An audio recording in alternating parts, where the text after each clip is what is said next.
Quantum of Solace, a long ride, a strike, a film without a premise, actors without lines, the shortest Bond movie just ahead of Dr. No. Is it the first Bond sequel? The host of Everything sequel would say no. Florists use that expression. Everything or Nothing sequel presents Quantum of Solace. I'm Tom Stewart of Lonesome Whistle Productions. We should just deal with nice people, and that's why I'm joined by Michael Shantz of the How Dare You Awards as we continue to work on our tans and discuss 6 Bond films that could be considered continuing sequels rather than standalone adventures every other month through 2022, while trying to avoid killing every possible lead, or at the very least, do our best not to.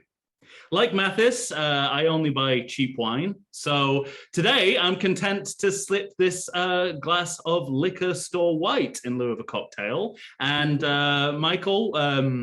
Not so much.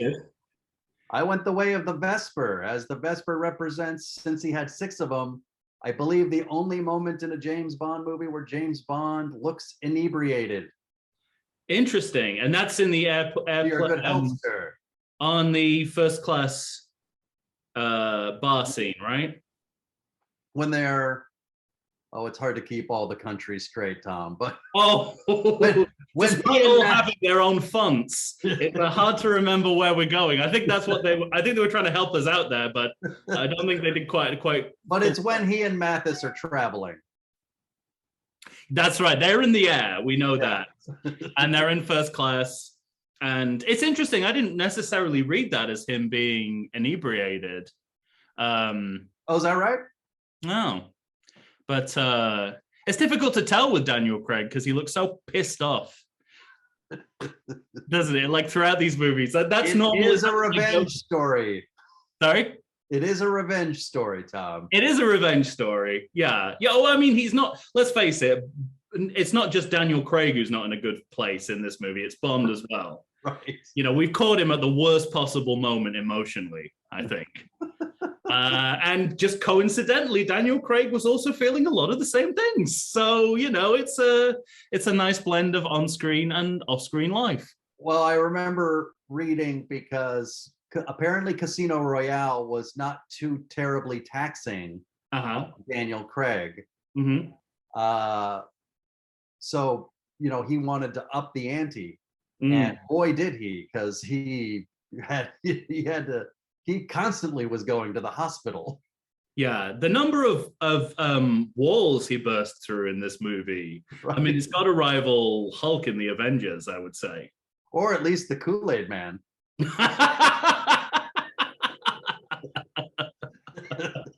I mean, that, you know, we'll talk about dialogue in this movie, but you know, there will be nothing wrong with him coming through a wall and saying, "Oh yeah." Now, in this movie, particularly. Am I right in the sense that famously, just between us, I mean famously. Well, it's going to be between whoever us and whoever watches this, but okay. But I mean, I think we've talked before about how underrated you think this movie is and how much I didn't like this movie when I first saw it. Yes. Right? Yeah. I mean, which is not to say I don't have mixed feelings about the movie as a whole, but right. I do feel it is unfairly trashed. And I think in the spectrum of Daniel Craig movies, I think there are worse and better movies. Is the best way I can think of putting it. Mm-hmm. But yeah, it's one of those movies that I don't feel like the movies, because the movie, it feels like it's much maligned. It really is. But it also, like one of my notes, I was surprised to see that it has 64% on Rotten Tomatoes, which is low for like when you want a great Bond movie. Yeah. Because a lot of his movies sit in the 80s. Yeah. You know, the first, third, and the fifth at least.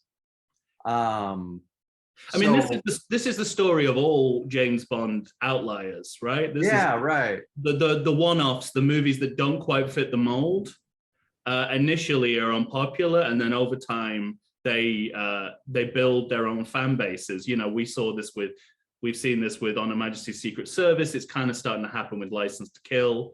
And I think in the next at least for me. for you and many, you know, for you and many others, you know, and I have a feeling that I mean, it's, you know, if I think of where it's championed, the only place I can think of is the James Bonding podcast. They have a lot of good things to say about this movie, but elsewhere it is still persona non gratis in the Bond canon. Interesting. So I think you know, if history's taught us anything, there will be a time when there'll be enough people who appreciate this movie. I will say that I myself had a bit of an evolution while watching this movie again. Well, I'm really glad to hear that, because I went slightly backwards. So I think this is kind of. I don't think I changed overall. Yeah. I think I figured out what's wrong with the movie that I never could, that I couldn't really, like, I thought it was just a bad movie, and I don't think that's true. Interesting. Yeah. Well, thank you for keeping an open mind. Along with dialogue, story, and directorial restraint, food is also scarcely found in Quantum of Solace. So I've turned to the original Ian Fleming Quantum of Solace short story for inspiration, where a rich layer cake is the culinary star of the show. Which within the context of the story is an air hostess's food recommendation that leads to a torrid extramarital affair. I was wondering what you were going to do, and I kept thinking about it myself. And at a certain point, I went, fuck it, no food. I'll let Tom do it. Well, one of the benefits of kind of researching a movie like this, it's so recent that the internet is full of information about it. And, you know, there is an official list of the food that's in the movie. And official list. There's an official list, and it is actually, and what it is it's just a series of tapas items on a menu that we see. That's the only food in the movie. Wow. So not only is there no food in the movie, the only food we see is verbal, not visual.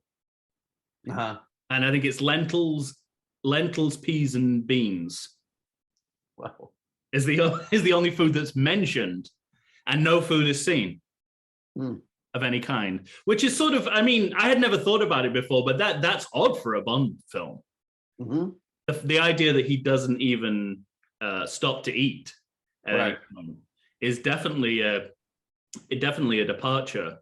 And I'm wondering whether there is a degree I did just remember another drink. He has a beer with Felix at that bar. He does, and it's a fake brand. So it says Cervecita, which is, so it's just like a label they made up for the movie. That's strange. It is. I guess they couldn't quite close that Heineken deal in time. I was just going to say, like, where was Heineken on the call dial? Absolutely, because from this point onwards, everything they drink is Heineken. Even you know, in Jamaica, where you think Red Stripe would be the one, right? But no, apparently, Bond's still ordering his Heinekens, because even the firm got that right. I remember that is both in. Maybe Michael Crichton took some Red Stripe money, because is it Michael? No, sorry, John Grisham. Oh, no, that's John Grisham. Yeah. Maybe John Grisham took some Red Stripe money, because I do remember it is even Red Stripe in the book. Yeah. As well as the movie, which is a rare instance of literary and filmic product placement crossovers. Right. Usually the product changes by the time you get to the movie. Let's talk some business before we start. All right. Release date, if you're watching this when it premieres, it is June 13th. And I have picked that specific day for a couple of reasons. We pick a date to release that is significant in Bond history, and this is the day when Albert Broccoli and Roger Moore mutually agreed that Bond should be recast in 1985. True to form, Albert Broccoli disputes this and says he actively fired Moore. But we didn't agree to anything. I don't even agree to the story of how we agreed for him not to be Bond. By the way, after A View to a Kill, how could you not agree? Well, exactly. You know, he's such a shy step away from using a walker. Was Roger Moore actively campaigning to do one more Bond movie after that? Well, I mean, it's interesting. I've always the story I've always heard is that he did the math on the age gap. Yeah, on where Tanya Roberts stood in relation to him. I realized he could be her grandfather, and that was the point at which he decided he wouldn't do this anymore. I do like the idea, though, that he's pitching for one more, and Broccoli is the guy who's holding him back. Right. Which is sort of is fantastic. But you know, I suspect I sort of think I know who I believe in this scenario, and it's not the man who is sort of famously untrustworthy in all his business dealings. That's great. But this date is also significant. In 1989, it was the day of the UK premiere of License to Kill in London Square, which, you know, a movie we've covered on this series. Right. Although I don't remember who we talked about this, and I was surprised to find that it is perhaps the least successful Bond movie, at least in the United States. Which one? License or License to Kill, yeah. Oh, wow. Huge financially successful. So that was a little tidbit there. So that's why we're releasing it today. Why are we covering this movie at all? I mean, this is probably the one movie where it's entirely self-evident. We're not going to have to argue that this is a sequel. Everything about it presents itself as a sequel. But I just it's almost meant to be watched in tandem with Casino Royale. Exactly. But I've got a few, you know, just if no one knows anything about this movie, here's why I think it's a sequel. Here's the kind of the main core of why I think this is a sequel. It picks up almost immediately after Casino Royale, but crucially, it also continues the storyline of Casino Royale to the end of the film. So it's not just a jumping off point to tell a new story. Its last scene wraps up Casino Royale. Right.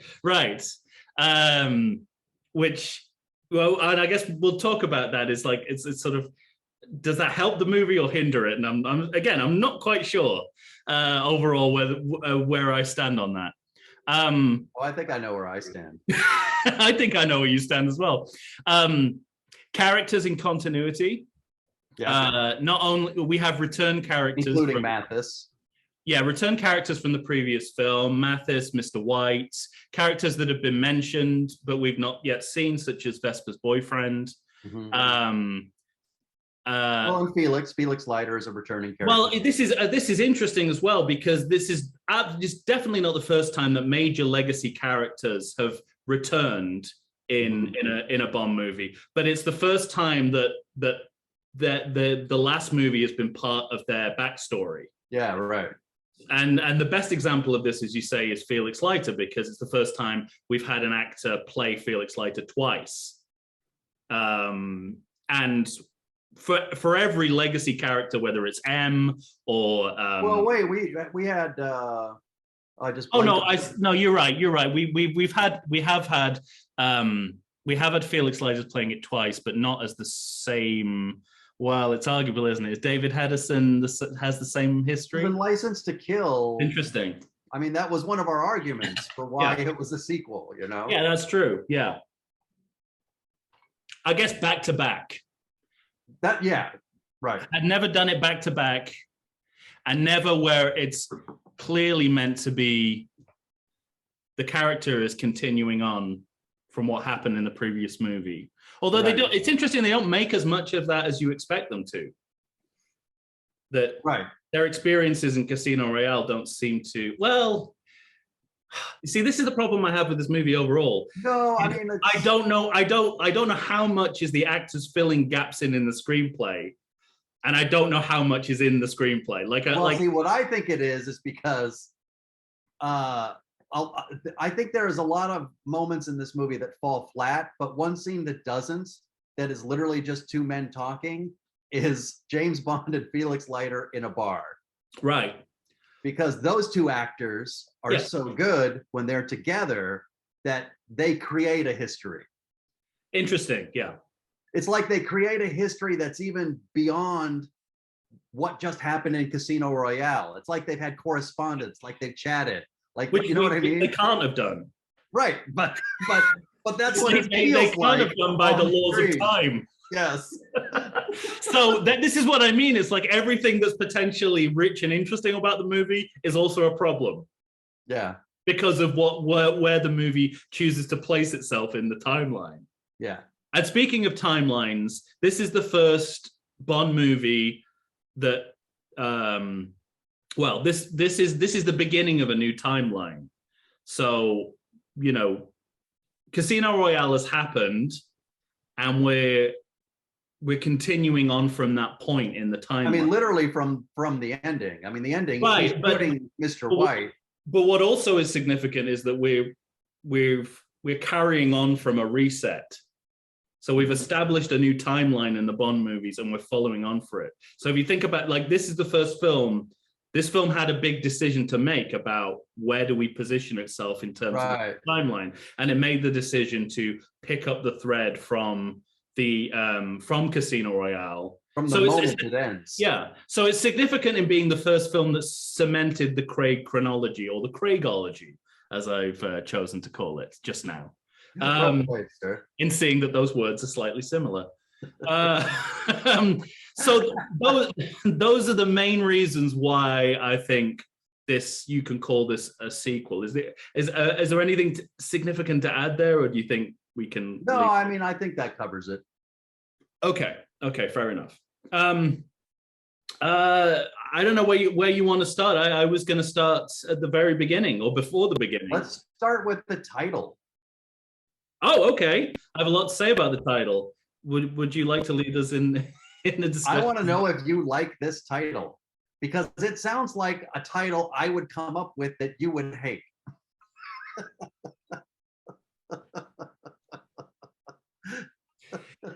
Well, that's, yeah, again, mixed feelings. Uh-huh. I mean, there is an Ian Fleming short story called Quantum of Solace. James Bond is in the story. It is not a James Bond short story.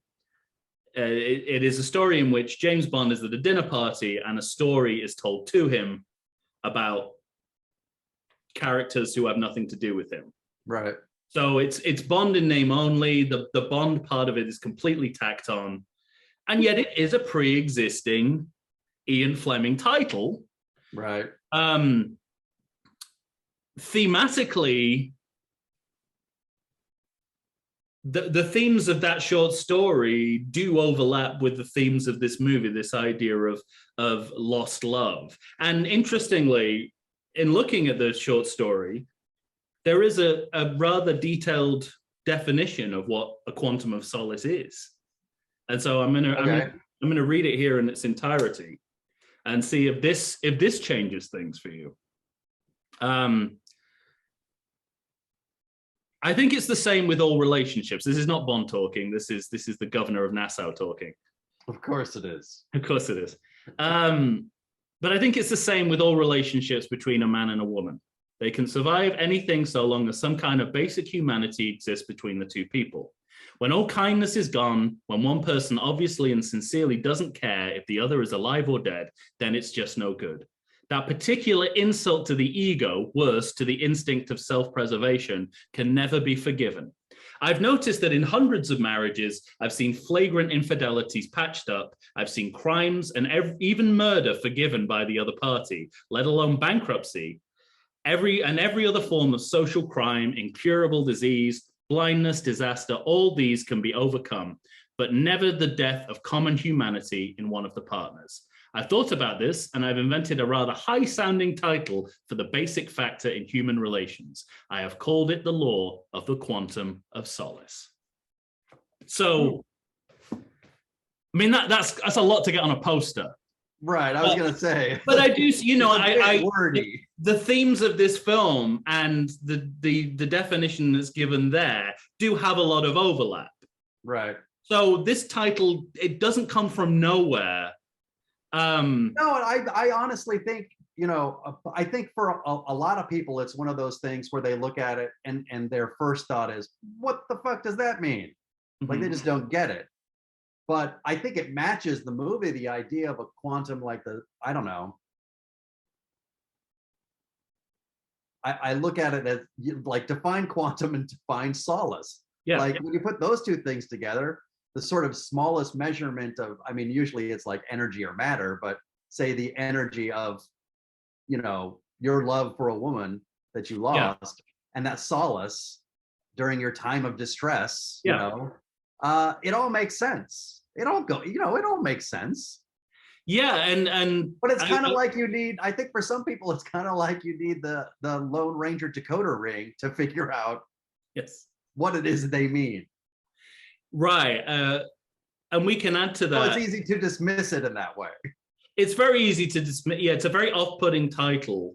When you put it in context, you know, when you break it down, it makes sense. When you read it through the short story, it makes sense. Makes sense. This is a period of, you know, relatively literary forward Bond filmmaking. Casino Royale was a genuine adaptation. So you might go back to the short story to try and, you know, put it all in perspective.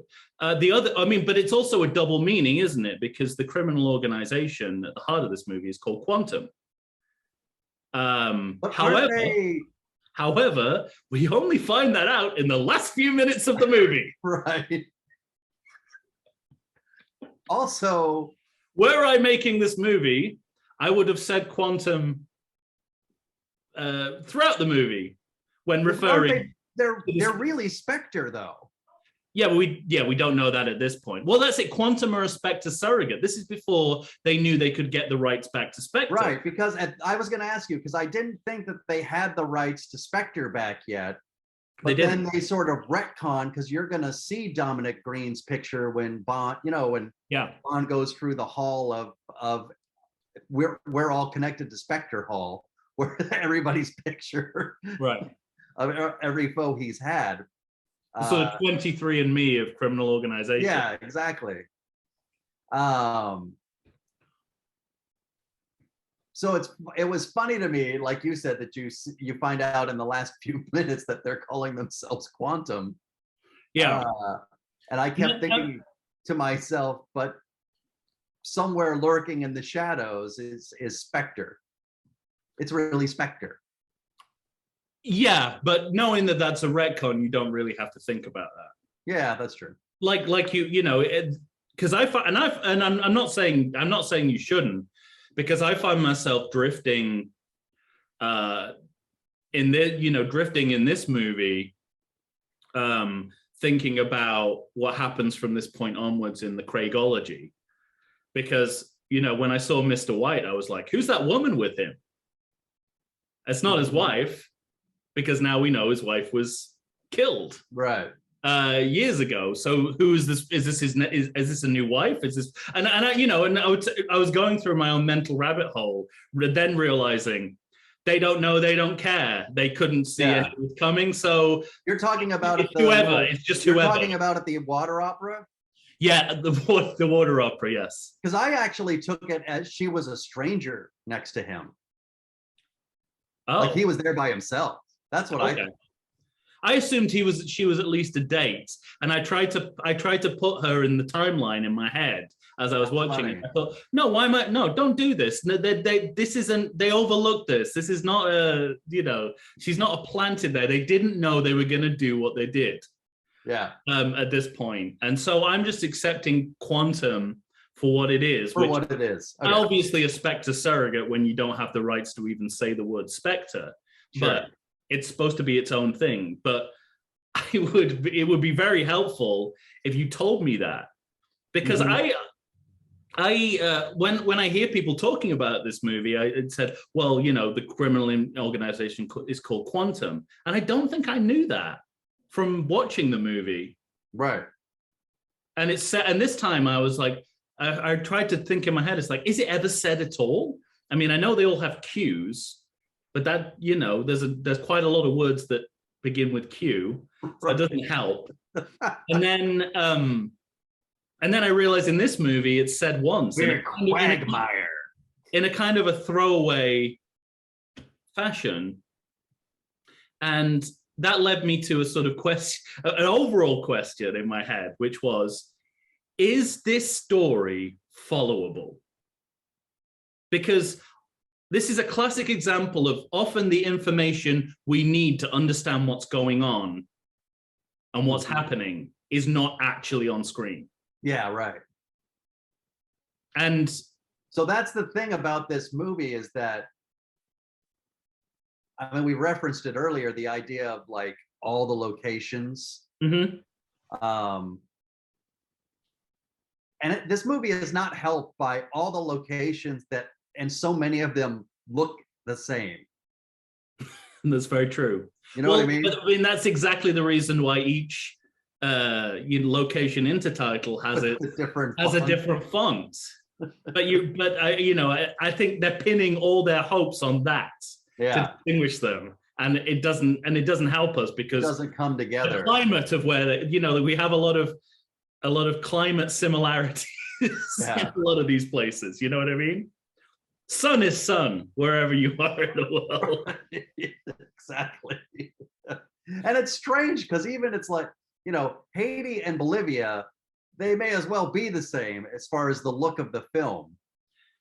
Yeah. But even when you go to Italy, it somehow still looks like the other two. Right. It's very strange, you know? It is very strange. I mean, when you know, you've seen this film a few times now, right? Yeah. Because I'm in two minds. Sometimes I feel like I'm following it when the movie's actually happening, and then I try to, you know, explain the plot or think about the plot outside of watching it, and I can't. And then other times I'm actually in the movie and not really sure what's going on. So, like, does it sort of, can you just accept that Bond's going here because he's going here? I'm not quite sure of the you know, the finer points of why he's going there, but I'll go along with it. Like I'm not quite sure where I stand on that. I think it's because, you know, it's like you have a boat chase, and then you find that Green is getting on a plane with the CIA,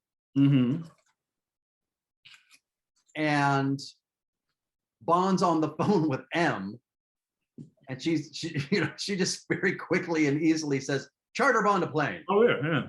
And so he, you know, it's like they've traveled a great distance. Yeah. But you never see Bond get on a plane, but you just see him come out a door. You know what I mean? And it's like he's in this new place, and I can't even remember what that place is. But it's wherever the water opera is.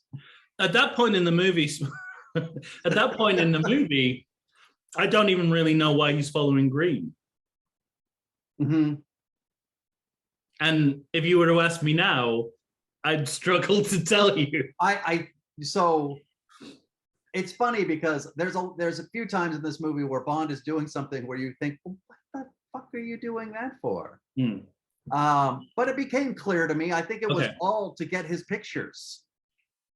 He followed Green to see who Green was working with. They're at the water opera. He steals the little earwig, and he says, "Can I make a suggestion?" All of the guys, you know, all the bad people stand up, and that's where he gets his photos. He just wants to know who he should be following in the future. But he doesn't follow them, he follows Green. Never does, no. Yeah, exactly. This is the problem. It's like, yeah, like that I remember. But it's like he's putting a bookmark for these are the people I gotta fuck with at some point in the future. And the movie almost knows that he's going in the wrong direction because the guy he's really chasing is there. Right. So the movie's also is basically was saying Bond's gone down, like Bond is on a wild. And also, chase. they show Bond walking up the stairs past him, and for a sees all, knows all super spy doesn't notice Mr. White. So I didn't even know. Well, I didn't even notice that. This is. he I mean, was this close is enough. He should have clocked that guy. Oh, I agree with that. But I feel like, and this there's like an overall problem with, I think, the way this movie is structured, also the way it's shot. I don't really know what I'm supposed to be looking at So on screen. I mean, we're starting. Or what I'm looking at. You're starting to get into the area of what I discovered on this viewing about why this movie's not good. Hit me. It's the directing. Mark Foster. Mark Forster is a capable director. So what are we talking? World War Z? What else? World War Z, Monsters Ball, Stranger Than Fiction, The Kite Runner. Oh, I don't like any of those movies. Finding Neverland. But I'm not saying this is my favorite of his movies after that brief summary of his career. Carry on. I remember really liking Stranger Than Fiction. On that list, that's probably my favorite. Okay. But what I'm saying is, when you watch those movies, I don't think of watching those movies and thinking that I'm dealing with somebody who doesn't know how to put together a movie. What I discovered on this viewing is, more than anything else, he doesn't know how to direct action. Interesting. The action sequences in this movie are not good. And those are one of the things you love about a James Bond movie, and they're nonsensical and they're hard to follow in this movie. And there's an awful lot of them. And there is a car chase and a foot chase, and there's a boat chase, and there's a plane chase. In the first 30 minutes of this movie, there's a car chase, there's a foot chase, and a boat chase, along with 2 fights. Mm-hmm. And that's really all the movie is. And it's the shortest Bond movie. Right. It's half an hour shorter than most Bond movies.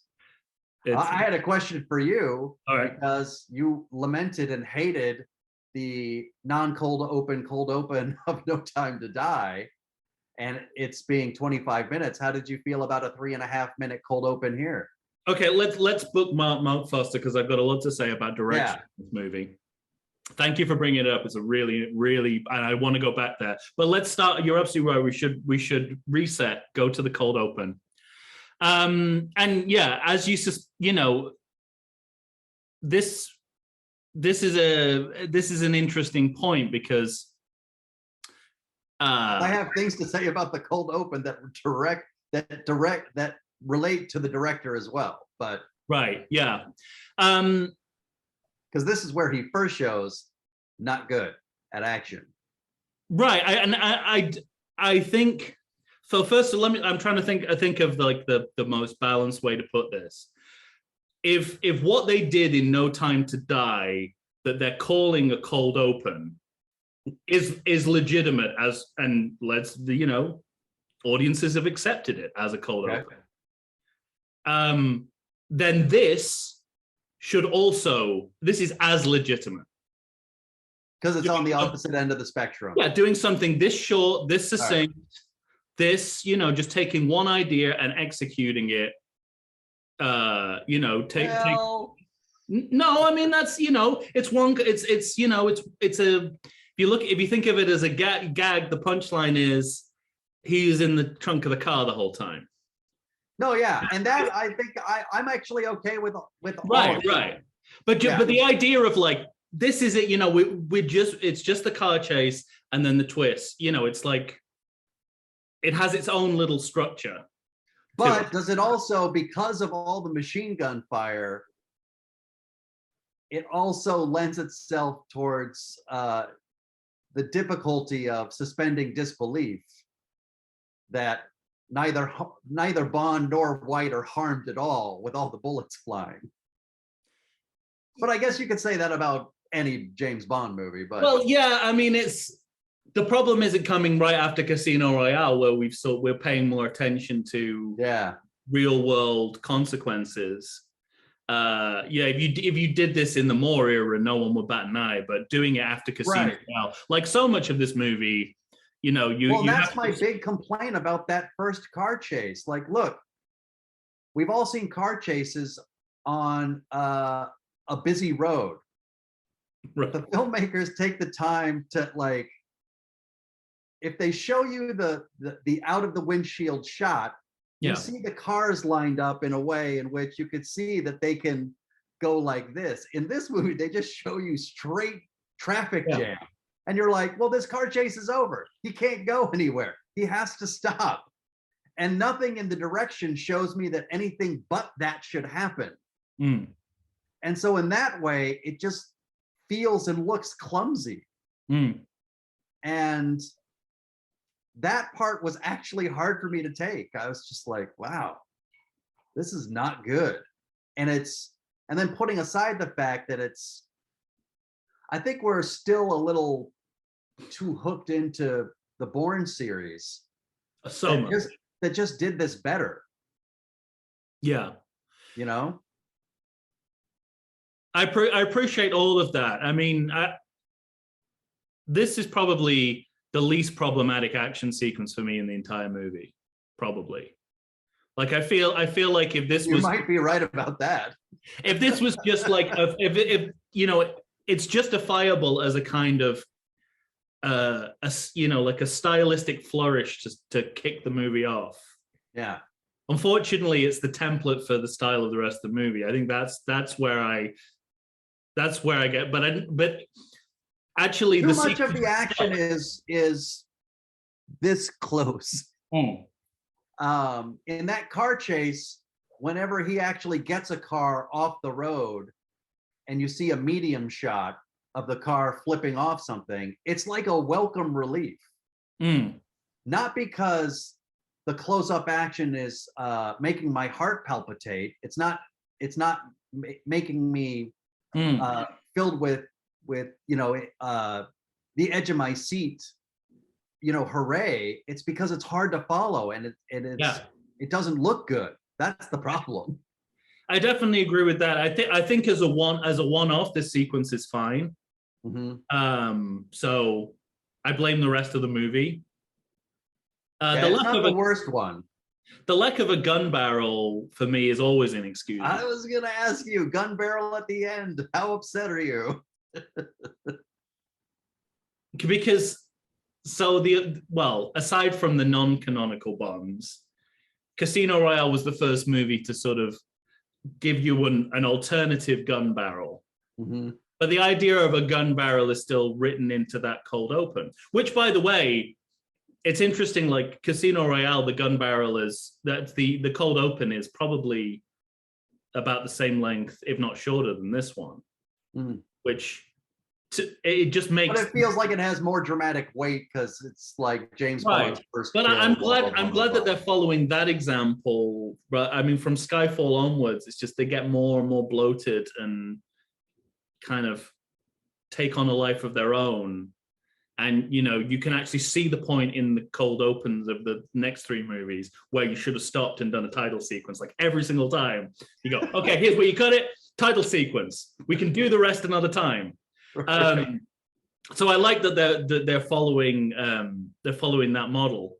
But the idea here that you wouldn't even have a allusion to a gun barrel, right, is kind of interesting. And you know, I mean, you've got the long tunnel that he drives the car down. Oh, anyway. you think that's, well, I didn't catch that. No, I mean, I felt like it was avowedly, we don't do this shit anymore. Oh yeah. It was like, there's no time for gun barrels. How dare you? Yeah. There's always time for a gun barrel. Well, there is at the end of the movie, which I don't really understand. Well, we'll talk especially about, since he chooses not to kill. Yeah, we'll talk about that. You know, we'll talk about that when we get there. So there is and Skyfall pulls the same shit, and I don't really understand it. I understand it even less there. I guess the only justification I can think of is that this is trying to be different from other Bond movies, and this is their way of sort of proclaiming that difference. I took it as one, that they're trying to do something different, and two, that I think they literally were wrapping up the story that started in Casino Royale. And so it's like, here's James Bond now. I never left. Mm.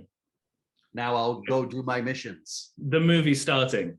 Yeah, exactly. After 2 movies, the movies are starting. And then at the end of Skyfall, and then we have the whole of Skyfall, and then the end of Skyfall, they go, okay, now we're really going to get to right. And then Inspector is like, no, we're gonna relitigate what happened in the last 3 movies. Yeah. And No Time to Die is like, well, now we got to deal with it all, and so the movie is 2 hours 43 minutes. I mean, let's talk about the elephant in the room here, which is something I don't think you can talk about this movie without talking about something that was going on off screen around this movie, which was the writer's strike, 2007, 2008. And I mean, do you know the details of why particularly Quantum of Solace was affected by this?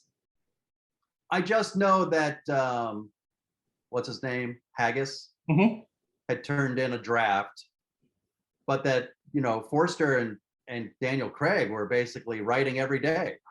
Yeah, that's absolutely, as I understand it, that's the case too. The script, Paul Haggis's script, was for a script which is a first full draft, essentially, was delivered 2 hours before the writer's strike became official.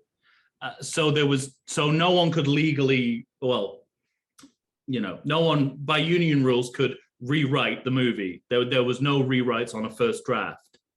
And anything that was rewritten had to be done on set by cast and crew, or surreptitiously by phone calls to the writers. Yeah. Speaking in... But I also know that Craig didn't like that. Despite the fact that he has lots of input and he's doing a lot of the writing, he said, I never want to do a movie again where I don't have a finished script when we start. Right. But I mean, there are examples, there are stories told of calling up Haggis and Wade and them saying, I'm not telling you to do this, but were I writing a scene that had this dynamic in it, I might want to do this with it. So it's, I mean, does any of this, I know the answer to this question, does any of this show on screen? Yes, I think so. All of it shows on screen. Absolutely. I mean, there are instances of like troubled movie productions that somehow pull it together and transcend the production circumstances. The Fugitive. Not one of them. The Fugitive is the best example of that. Oh, don't throw that bone at me to talk about The Fugitive in the middle of this. I know. Because there are moments in this. I mean, there are moments in this movie where I feel like it has the quality of a Christopher Guest mockumentary.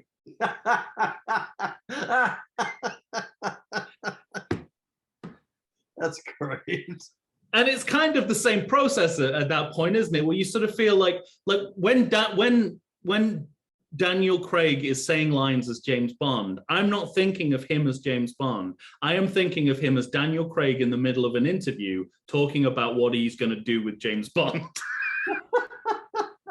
It just like most of the dialogue doesn't have that writerly gloss over it. Yeah, there's no. It's got that quality of it came directly from the actors making it up on the spot. Maybe, and it's there are no quips. The other thing about this movie, there are quips. It's not fun. There are not good quips, but there are quips. Well. But I get the other thing that made me think this was when Judi Dench as M speaks. It reminds me more of Judi Dench playing herself in the COVID Zoom sitcom Staged with Michael Sheen and David Tennant, where she's playing herself. I didn't see it. Because I think possibly what dialogue-wise, the best moment in the movie is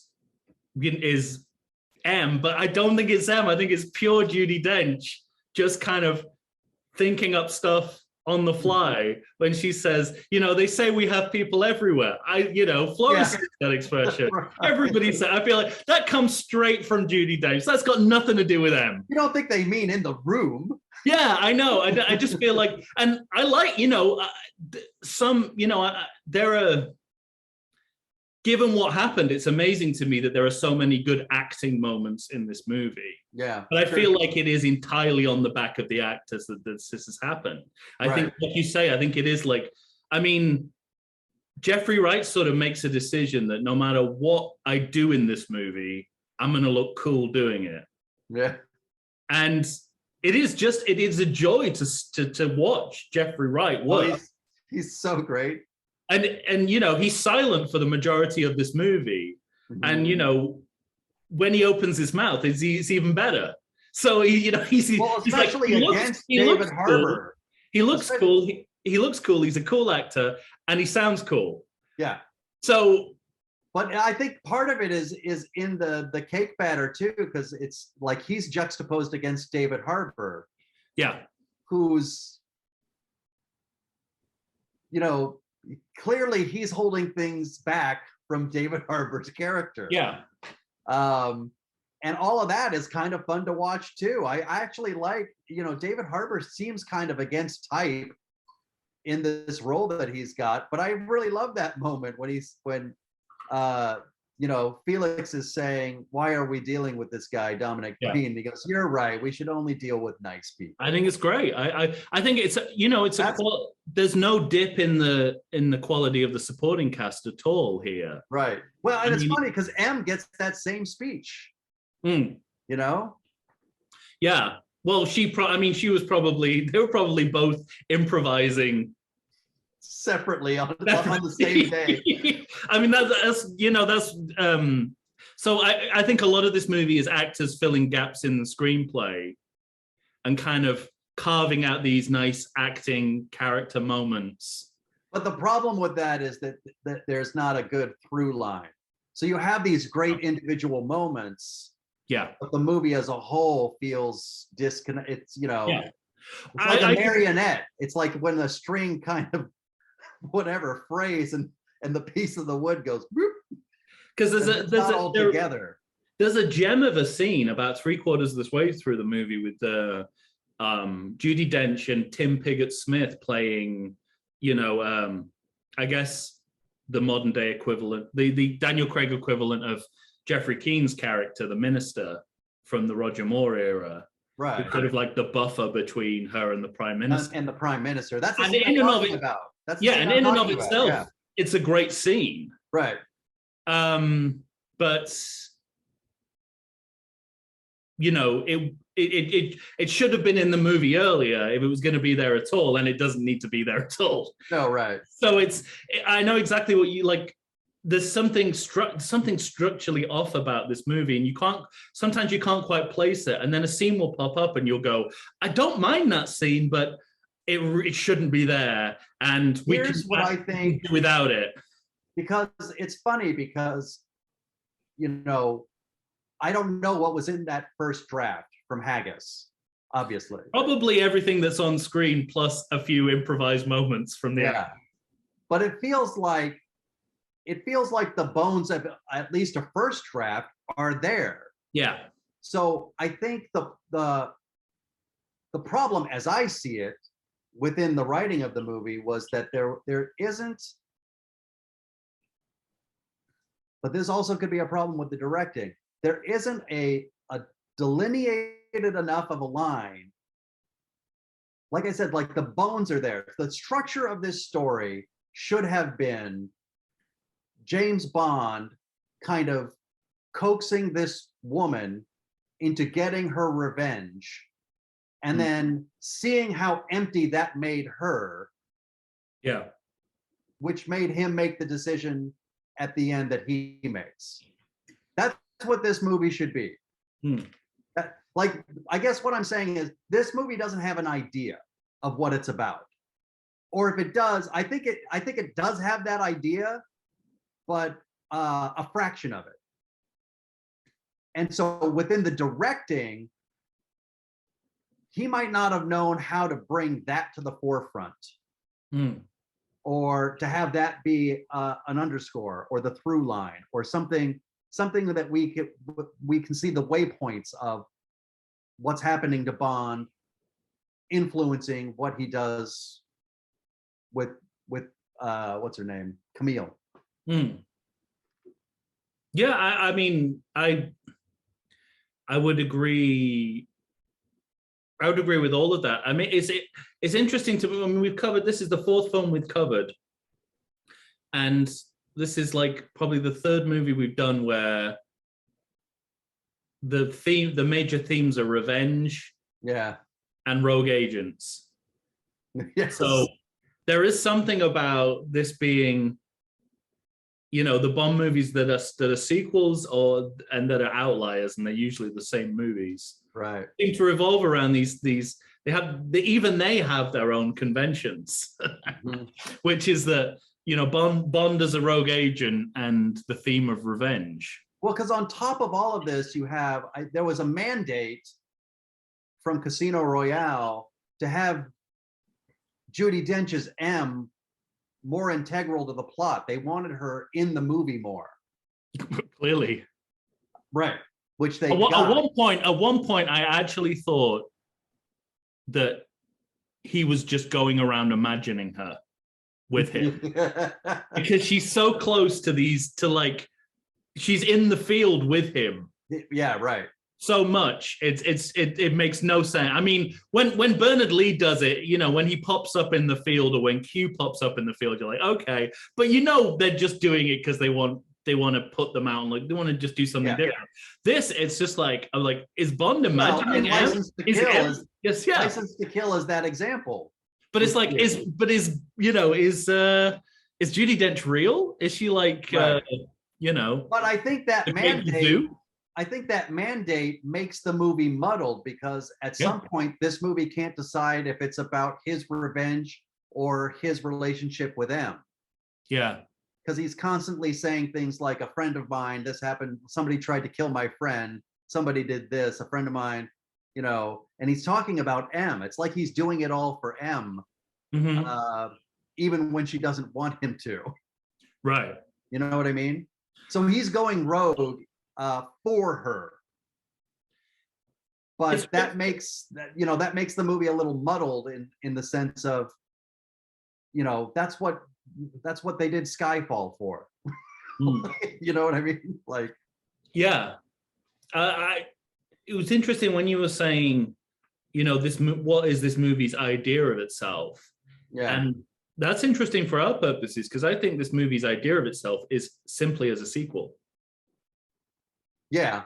I think that is the one thing that they could hold on to through all this madness of production, was that we're going to ride the coattails of Casino Royale, and we're going to pump. I mean, I remember at the time, all the publicity for this movie was generated around, this is the first Bond sequel. Not true, but, for publicity's sake, let's say it is. Right.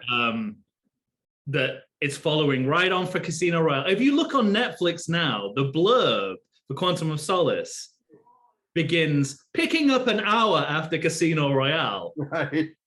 So they're still branding this movie as a sequel, as a kind of, I don't know, like an after dinner mint for Casino Royale. Right. So that's what the movie's idea of itself is. But you're right. Do you think they don't know how to do that? What do you mean? Does the James Bond series, because it's not necessarily, especially with the Craigs, that they're like setting at zero each time, but it's always a separate adventure usually. Right. So because for so many, 20 plus movies were these sort of standalone adventures with the same actors, do you think as a mechanism, the Broccoli's and all of that, did they not know how to do a sequel? Is that why this thing's so muddled? That's a really good question, and I think you might be right that they don't quite know how to do it. and maybe, you know, we'll look at that when we do Spectre a little more. But I definitely think at some point the decision was made to brand the movie as a sequel. That's the thing. That's the hook for the whole movie. This movie cannot survive on its own. It has to be tied to Casino Royale. It has to be seen as a movie that continues on from there in order to justify itself. They picked on that, and they're still picking on that. Yeah. And everything else about the movie kind of gets lost. But I do think, you know, this movie is more concerned about format than it is with things like story and having its own individual themes. I mean, we talk about this all the time on the podcast. It's like, you know, the balance of being a sequel to a previous film versus a film that has its own individual identity. And this is not a movie that particularly cares about having an individual identity. Particularly as the Bond girl for this movie is dead. Right? Yeah, I mean, the focal Bond girl of this movie is still Vesper, and she's not in the movie, and that's a big problem. Yeah, I'm starting to wonder, why didn't Campbell come back? Do you know why? No, I'm not. I don't think. Yeah, I just think he moved on to other stuff. I mean, I don't think they necessarily wanted him back. They don't usually. But if you're going to make a direct sequel and you're going to speak so much to the first one, doesn't that make sense? It does, yes. It absolutely does. But you're right about Vesper being the central Bond girl of this film, despite not being in the film at all. You know? So that's really interesting, actually. Let's move. Well, with that, let's move on to women. What do we think about the women in this movie? What do you think about the women in this movie? Well, that's the thing, because Vesper is the central Bond girl in name. Yeah. You know, Bond only makes love to one of these women, and it's really to meet the ends of a different, you know, to get what he wants, which is to not be shoveled off onto a plane, and so he can continue his investigation. You know, and then that's the thing, is like, I'm trying to decide within Camille. I'm trying to decide if it's the failing of the director, if Mark Forster didn't, if it's his fault that relationship, they just don't, you know what, it might be as plain as the two actors don't really seem to have the chemistry that I think most Bonds and their Bond girls have. What's her name? Olga Kurylenko? Right. What else has she been in? Well, most recently Black Widow, which was which had a number of James Bond callbacks. So I think that was probably very deliberate casting. Interesting. I mean, what do you think of her? What do you think of her as an actor? I think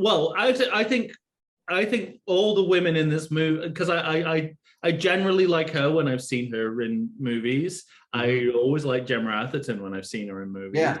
I feel like, you know, we've taken a step back here in representation. You know, there was a little bit of breakthrough in Casino Royale where not only was, you know, they sort of reversed the objectification. So Daniel Craig was the object of desire, which was a huge shift in the Bond. Right. You know, but also Vesper seems to be his equal.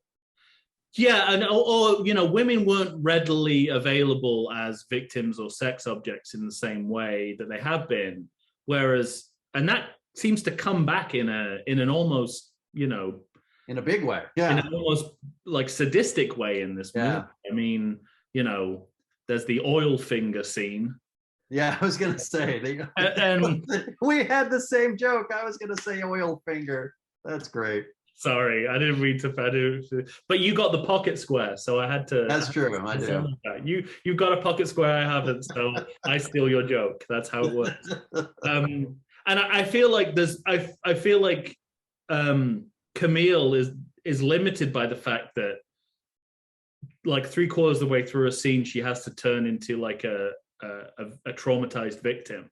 Yeah. Like she has to break down and literally. I hated that so much. I have so many notes about that at the end of this film.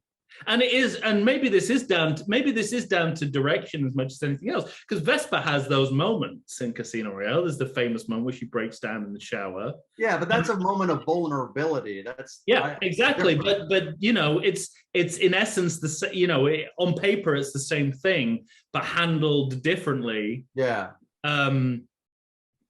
And you know that she sort of, I just sort of. That added to the fact that you know Vesper is still the central character but doesn't appear. Right. The titles have gone back to women's bodies being the, you know, Casino Royale put a line in the sand and said, we're going to do something, you know, yes, we're ripping off Mad Men, but you know, it's different for the Bond series, so thereby it's different. We're doing cards. Yeah, and you're just like, wow, they managed to do a title sequence that didn't refer to women's bodies, but this one goes back to that. It also goes back to Bond's casual womanizing as like as an accepted thing that this man does. And you know, they try to call it out, but the movie sort of winds up siding with him. Like she's like, well, she sacrificed herself. She was brave. You're right. I did. You're looking at this wrong, and Em is also a woman, and she's saying what is basically the truth is like, you seduced this woman, you're responsible for her death. Yeah, and that's just true. Yeah, and yet the movie talks itself out of accepting that. Bond's like, she was brave, and you don't know how brave she is. And I'm a man, and I'm telling you, even though you're my superior. And well, they also later in the movie they reverse it too, because he says to Camille, "So you know, you got close to Green through sex," and she says, "Do you blame me for that, or do you judge me for that?" And he goes, "Oh, absolutely not." Yeah. So I think what they think is, well, a woman can do that just as much as James Bond can. So it's okay on both sides. Like that's their idea of progressive. That's their idea of progressive. Also, the fact that he gets rejected at the end of the movie by Camille, which, and this is how conditioned I am by the sort of innate sexism of the Bond movies. I remembered it completely the opposite way. I thought she kissed him and he walked away. So it's sort of like, I don't know what you need to do in a Bond movie to sort of break with that tradition, but clearly more than that. Because in the back of my mind, you know, as I was watching, I was like, this is the scene where she goes in for a kiss and he rejects her and walks away. It's like, oh, it's the opposite. Yeah. Oh, and so many scenes went down that way. I remembered exactly the opposite of what happened. But that's what I mean about like their relationship should have been about him being the driving, you know, not that she needed it, but she's presented as I got nothing but revenge on my mind. Yeah. But if it was him showing her what to do, how to do it, when to do it, and like really driving her towards that. And then her realization that it did nothing for her. Yeah. And then she makes the choice, like, I want nothing to do with you. You know, it raises the stakes for the characters and it's more interesting. Like, so there's something within, I don't know if it's the first draft or like, because we have all this improvisation going on, so we can't connect things, but you know, we just needed like another, I wish there were one more week before the strike. We literally needed the thing that it was impossible to do. Yeah. Yeah, no, I absolutely, yeah. I completely see where you're coming from. We've sort of danced around this idea, but it is a theory that's out there. Most kind of famously espoused by the James Bonding podcast once again, who are big staunch defenders of this movie. The couplet theory, the idea that you watch Casino Royale and this movie as one movie, and that's the best possible way that you could watch it. And I'm just interested to know whether you think that works in relation to these two movies. And I'm also interested, while we're on the Everything Sequel podcast, is that ever a thing you can say about a sequel? Like, is that ever a solution to redeeming sequels, to sort of see them as one continuous see them as a continuing story? Yeah. I mean, by definition, that's the thing about sequels, I mean, we were talking about this with Matt about, Matt Aldrich joined us for the Poltergeist series, and he's talking. He was talking about being in rooms of people trying to figure out what it is about sequels, and so and even when we started this podcast, the blurb that we came up with was, Mike and Tom are going to be talking about the most difficult of movies to get right, the sequel. And the reason is because, look, every sequel has to harken back to the original in some way. Has to. Yeah. And then the balance between doing that and being your own thing. I mean, we were recently talking about the Bill and Ted's. That's a perfect example of a movie in which the Bogus Journey I'm talking about manages to have its own identity within harkening back to the characters that you came to know and love in the first movie. And so... Is there an argument to say that I guess for this theory to work, this movie would have to illuminate something in Casino Royale? Right. So that's what I was just about to say, was that, like, it's kind of a cop-out. It's being too generous to Quantum of Solace to say, well, it's good if you watch, Casino Royale and then this one back to back. And then it becomes good, because it shouldn't have to be that. No. Admittedly. So, but given how much this movie is pinning itself as it's riding the coattails of Casino Royale, and I'll be honest, those are the parts of the movie that I think actually work. Which parts are you referring to? The idea, it being connected to Casino Royale works, but it, maybe I'm wrong, because I was also just going to say it also might be an anchor weighing it down. Well, conceptually it might be, but I think I agree. Yes, in idea, I think it works. Because there are some loose plot strands that this movie does kind of.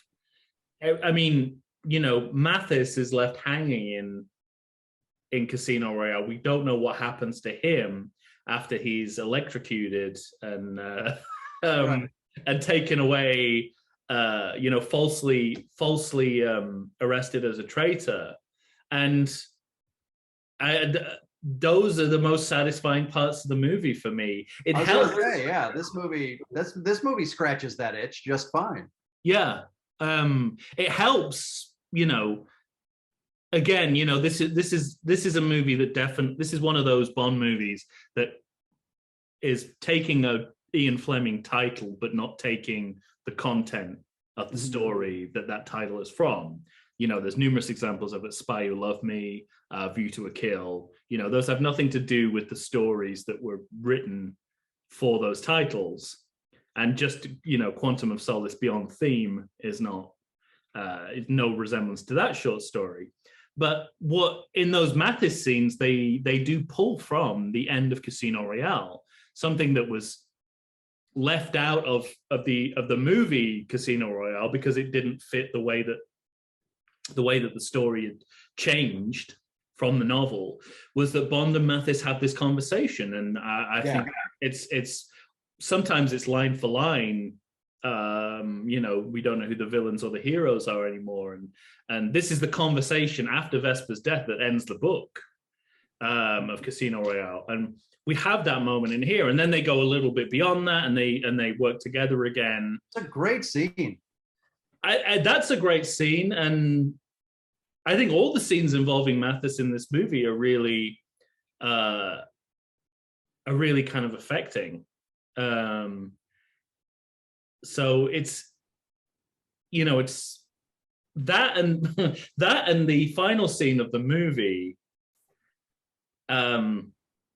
which is weird because it's kind of all it really is about tying up loose ends, which seems like something that sequels shouldn't be bothering with too much, like just for the sake of doing them. And yet they're the most satisfying parts of the movie. So it's kind of a weird, it's a weird juxtaposition, because you're absolutely right. Conceptually, the the follow-up to Casino Royale is what's weighing this movie down. And yet when you start to see the light in this movie, like where this movie is successful. The two scenes we've talked about are the two characters from Casino Royale. Yeah, exactly. Right. Also, I mean, I think all the stuff with the Mr. White interrogation is so. This is so. I would modify that theory, and I would say you could do a cut. You could do a super cut of both movies that could trim the fat of Casino Royale and use scenes from this movie. And you get a movie about the length of Casino Royale that didn't have the flab that's in that movie. I think you could absolutely do that. But you're absolutely right. I think, you know, any film, sequel or otherwise, should stand on its own, or it's not enough. Yeah. Let's go back to one of our bookmarks, which is the direction. My thoughts, it struck me that at this point that this movie actually doesn't have a director. What this movie has is an editor. Like, if you told me that along with the writer's strike, there was also a director's strike, and that the editor movie would make sense, and then the editor made the movie, I'd be like, yeah, of course. Right. Because all the directing in this movie is editing. It's montage cinema of the highest order. Right. It's nothing but cross-cutting. Every time we have any action in a shot, it cuts. And they're picking up the thread from Peter Hunt in On Her Majesty's Secret Service, but running to an extreme that you've never seen before in the Bond movies and don't see in most mainstream Hollywood movies. Like you say, the closest that gets there is the Bourne movies, but there's always an intelligibility about what you're seeing that this movie simply doesn't have. Right. So it's a kind of in some ways, I respect how experimental it is, but it's a failed experiment. I mean, it's, you know, you look back at what Peter Hunt did in On Her Majesty's Secret Service, and you can see why filmmakers from that point have gone, oh, maybe we should treat action sequences this way. You know, and built great action movies around that. With this one, you can see why people went, well, we're never going to this extreme again. Right. Because I can't see what's going on. Doing this. Yeah. And you know, it either dilute and I think you're right, he doesn't know how to direct action, or he has a very strange idea of what constitutes action. Because there's so much cross-cutting back and forth within a scene. Yeah. To different locations, and just, you know, basically like cutting from the same shot to the same shot for no reason. Right. It's almost like as soon as anyone moves, we cut. I don't know how many cuts are in this movie, but it's got to be more than any other Bond movie. Oh, that's interesting. So I'm sort of fascinated by how, I mean, it looks pretty deliberate. I can't imagine anyone outside of Mark Foster is pushing for this style, right? Right.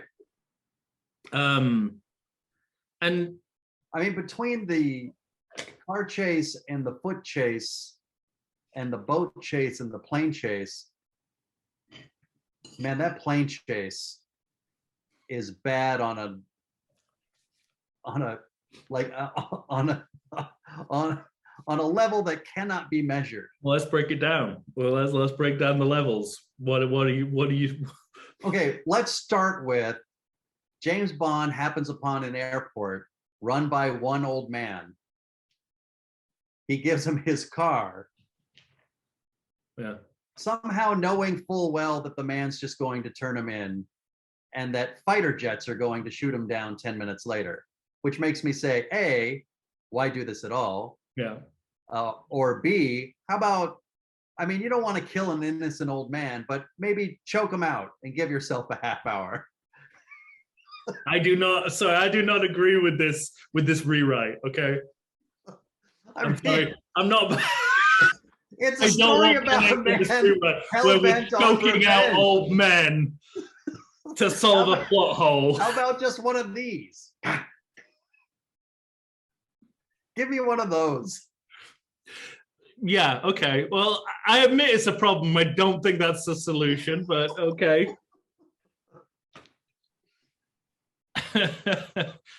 But yeah, no, you're okay. Okay, so that's and then one, after that, plausibility is one level. Plausibility. So you start with that within the narrative.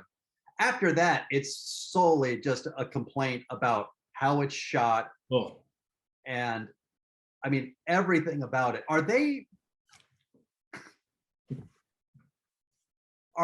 don't know what the verb is, and I'm already laughing. I seriously couldn't figure out if James Bond and Camille were CGI when they're falling through the air. I think anytime anyone's falling through the air, it's CGI, right? It looks like it. Yeah. So this is. I mean, the people themselves, like cartoons falling through the air. I had this note that the CGI work in this movie is always intrusive. Oh. Like it always comes out of left field after, you know, a good 10 solid minutes of nothing but practical. Right. We'll suddenly get something that is so obviously computer generated, it's laughable. And the juxtaposition of the two things harm the credibility of both. You know, it's that kind of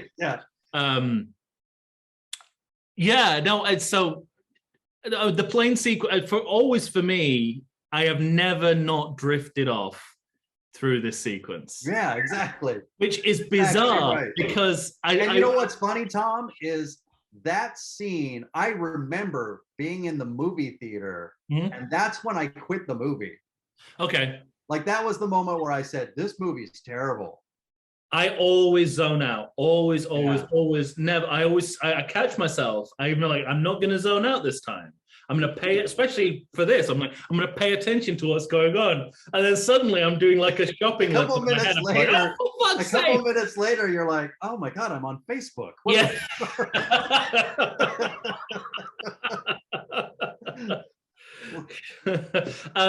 So but that's interesting because it's counterintuitive that something so frenetically filmed would be so soporific.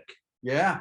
And I think solely it's partly that frustration of I can't see what's happening.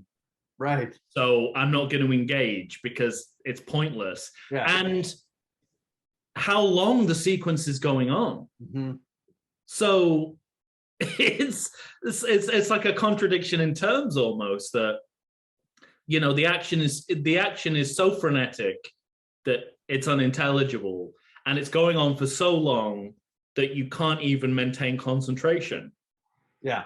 And I mean, I had the same thing in the movie theater. I had the same thing. It's like, I can't believe how much I'm zoning out during what is supposed to be an exciting action sequence. Right. But I also thought, like, after Casino Royale, something like this is a leap too far.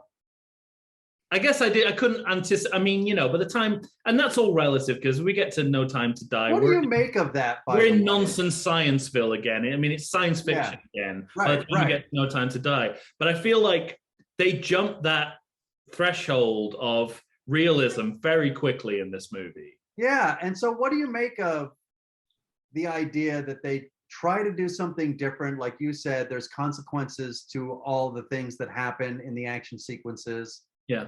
in Casino Royale, and it works. Everybody loves Casino Royale. And then they make this conscious choice. Hmm. What's the deal there? What are you talking about when you say conscious choice? To like go so over the top. Yeah. But it's again, I think they think the style of it masks that. Okay. And I think they think because it's I mean, it literally could be as simple as Forrester saying, you know, I really want to like ante up the action for this one. And everybody says, okay. I mean, you know, it's basically, clearly he had action on his mind. We already referenced. There is a chase in every mode of transportation there is. There's always, with the things that are most implausible in this movie, there's always a tweak where they think they've got away with it. And they think they can justify it in the real world. So the fact that, you know, Gemma Atherton is drenched in oil rather than gold. Yeah. The fact that, you know, they fall out of the sky just without a parachute, just like in Moonraker, the most implausible of the Bond films. But the parachute, you know, pops up seconds before they hit the ground. It's like, you're doing the same style. You're trying to dress it up as something real world. It's not. I kept thinking about Point Break during that scene, because Point Break, it's just as implausible, but you believe it. Yeah, and yeah, but so, again, got to think tip of the hat to Catherine Bigelow. Yeah, tip of the hat, absolutely, and tip of the hat to Martin Campbell. You know, when you think about there's sort of two equivalent moments in these movies, which I think are supposed to show that Bond is, you know, Bond has abandoned this idea of elaborate gadgets and you know, using technology. He's just using brute force. Yeah. And the way that Martin Campbell, or, you know, whoever choreographed the action sequence in there does it, he runs out of bullets in his gun and he throws his gun. Yeah, right. And in this one, it's that he puts his foot on a motorcycle and it goes flipping in the air. Right. Like that's this movie's equivalent of that. And, you know, like, again, in essence, they're the same thing. It's like, I'm out of options. This is all I can do. I use my brute force. Yeah. But in one, it reads as, you know, I got nothing. This is all I can do. And the other one is like, you've just replaced another kind of implausible science with one implausible science with another, right? And I feel like that's the big issue with this movie. Yeah. But there's also aspects of this movie that you could also say are too real for their own good. For instance, the villain of this movie is a utilities provider. Yeah, like, well, let's talk about this. I mean, it never really occurred to me until he literally said, "Sign this contract for us to become the utility provider." Right. That I went, oh. The evil plan in this movie is to sell electricity. We supply your utilities. Yes. And this time, you're like in 2020, like I've never first of all, I'd never really registered that it was a utilities based evil plan before. Or yeah, not the water, right? Yeah. And you know, my first thought is, well, this is very ordinary and real world for a Bond supervillain. And then I had a moment where I thought, no, you know what? Think about what utilities companies are up to. You know, think about all the investigative journalism's been done about how they're hiking up prices and how, you know, they're creating a monopoly, that, you know, they're monetizing basic resources. Also, they take care of no equipment. Yeah, I was thinking, you know, I mean, I could see it both ways. I could see it as it's too grounded in it's too banal to be interesting. And then the other part is like, it's so banal. It's actually, if you think about where the centers of villainy are in modern day society, utilities is right up there with media monopolies and tech giants. And I'm thinking about the Bond movies, that are criticized for like what the villains are up to. And Tomorrow Never Dies, as Right. Myra famously says, all the villain wants is the rights to broadcast in China for 100 years. Yes. In View to a Kill, he wants to flood Silicon Valley so he doesn't have any competition for his silicon chips. And you look at those plots now and you're like, you know what? They were really onto something. Somebody's probably doing that. This is exactly what modern day supervillainy is about. Yeah. So I don't really know where to go with that. But tell me your thoughts on Dominic Green and his evil plan. Well, I would also call it Dominic Green and his evil bowl cut henchman. Yes. Toupee. Definitely a highlight of this movie for me. So, okay, I somehow I knew it would be, and I want to know why. What? It's like, think about Odd Job, or think about Robert Shaw. Yeah. Oh, he's a crap henchman. Huh? He's a crap henchman, but I think the movie knows he's a crap henchman. Yeah. And I don't think it's. I guess for me, nobody on that side of the aisle strikes me as formidable. So I'm wondering why Bond is having such a problem with him. Like the whole time. And the fight at the end just illustrates it perfectly. Because, and he's such a good actor too. He is. Oh, you talking about Dominic Green now? Yeah. Yeah, he really is. And he brings a kind of Peter Lorre-esque quality to it that really works as a Bond villain. Of course, Peter Lorre was the original Bond villain Right. in the TV Casino Royale. But yeah, it's I like, again, I think and he's a good actor and he carves a lot of nice acting moments out of basically nothing. He's like sitting, he's like as an actor, he's sitting he's sitting doing pottery and he has no clay. And somehow out of that, he comes up with 2 or 3 moments that I remember it. The first moment, which almost could like sum up, if you're going to do a video essay summing up this entire movie, it's the scene where there should be dialogue here, but there isn't, and the actors are just carrying it. And that's when he gets off the plane and David Harbour and Jeffrey Wright are stood looking at him as he gets into the limousine. He looks at them and then looks back. And it's like, in a normal movie, there would be dialogue here. There would be something happening. In this movie, this scene doesn't exist, or for whatever reason, there's nothing. And yet, exactly what each person is thinking, because these actors are making the difference. They're just like, and exactly what it is. And then my other favorite moment in this movie of his is when the member of Special Branch lands on the hood on the hood of his car, and he says, "Is he with us?" He says, "No, why is he looking at me?" And so there are parts of but it seems like such a like, I love the moment itself, but it also seems strange when he was just in a room with hundreds and thousands of people. Yeah. He has not in any other moment in the movie seemed distressed with people seeing him. And I don't think he as an actor is helped by the script. No. In moments either, in which, towards the front half of the movie, if you're Camille and you find out that this guy that you've been, on the sly with or getting close to, in order to get close to someone else, has decided to assassinate you, and you know it for a fact, what makes you immediately drive to the man that just tried to assassinate you? That seems like a terrible idea. I get totally lost in that sequence. So that there's it makes no sense. I feel like they would have been better just cutting in scene missing or something. Right. Yeah.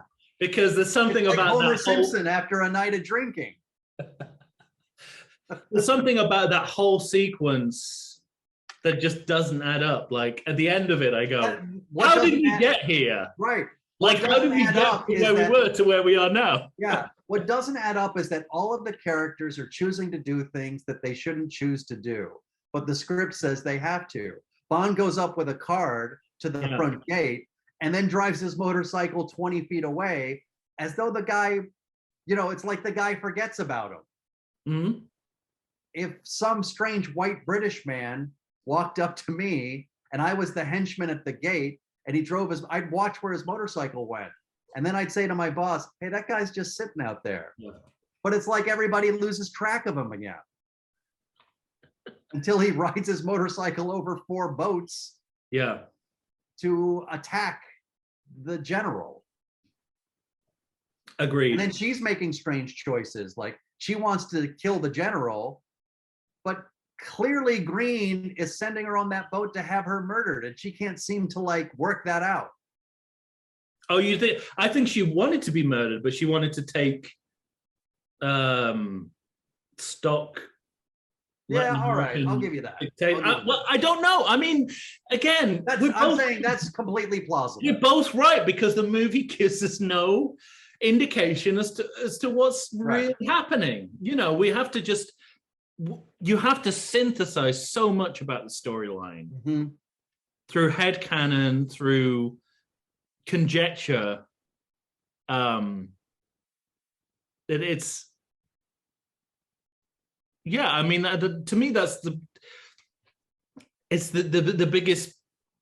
biggest problem with this movie, is that you kind of you have to go with it or not. There's no chance of sort of following it from A to B. Yeah, right. You have to just accept that wherever you are at the end of the scene is where you're going next. Exactly. And if you don't accept that, it's a nightmare. You'll never get back on track. You'll never get to a point where you're okay with where we are in the movie.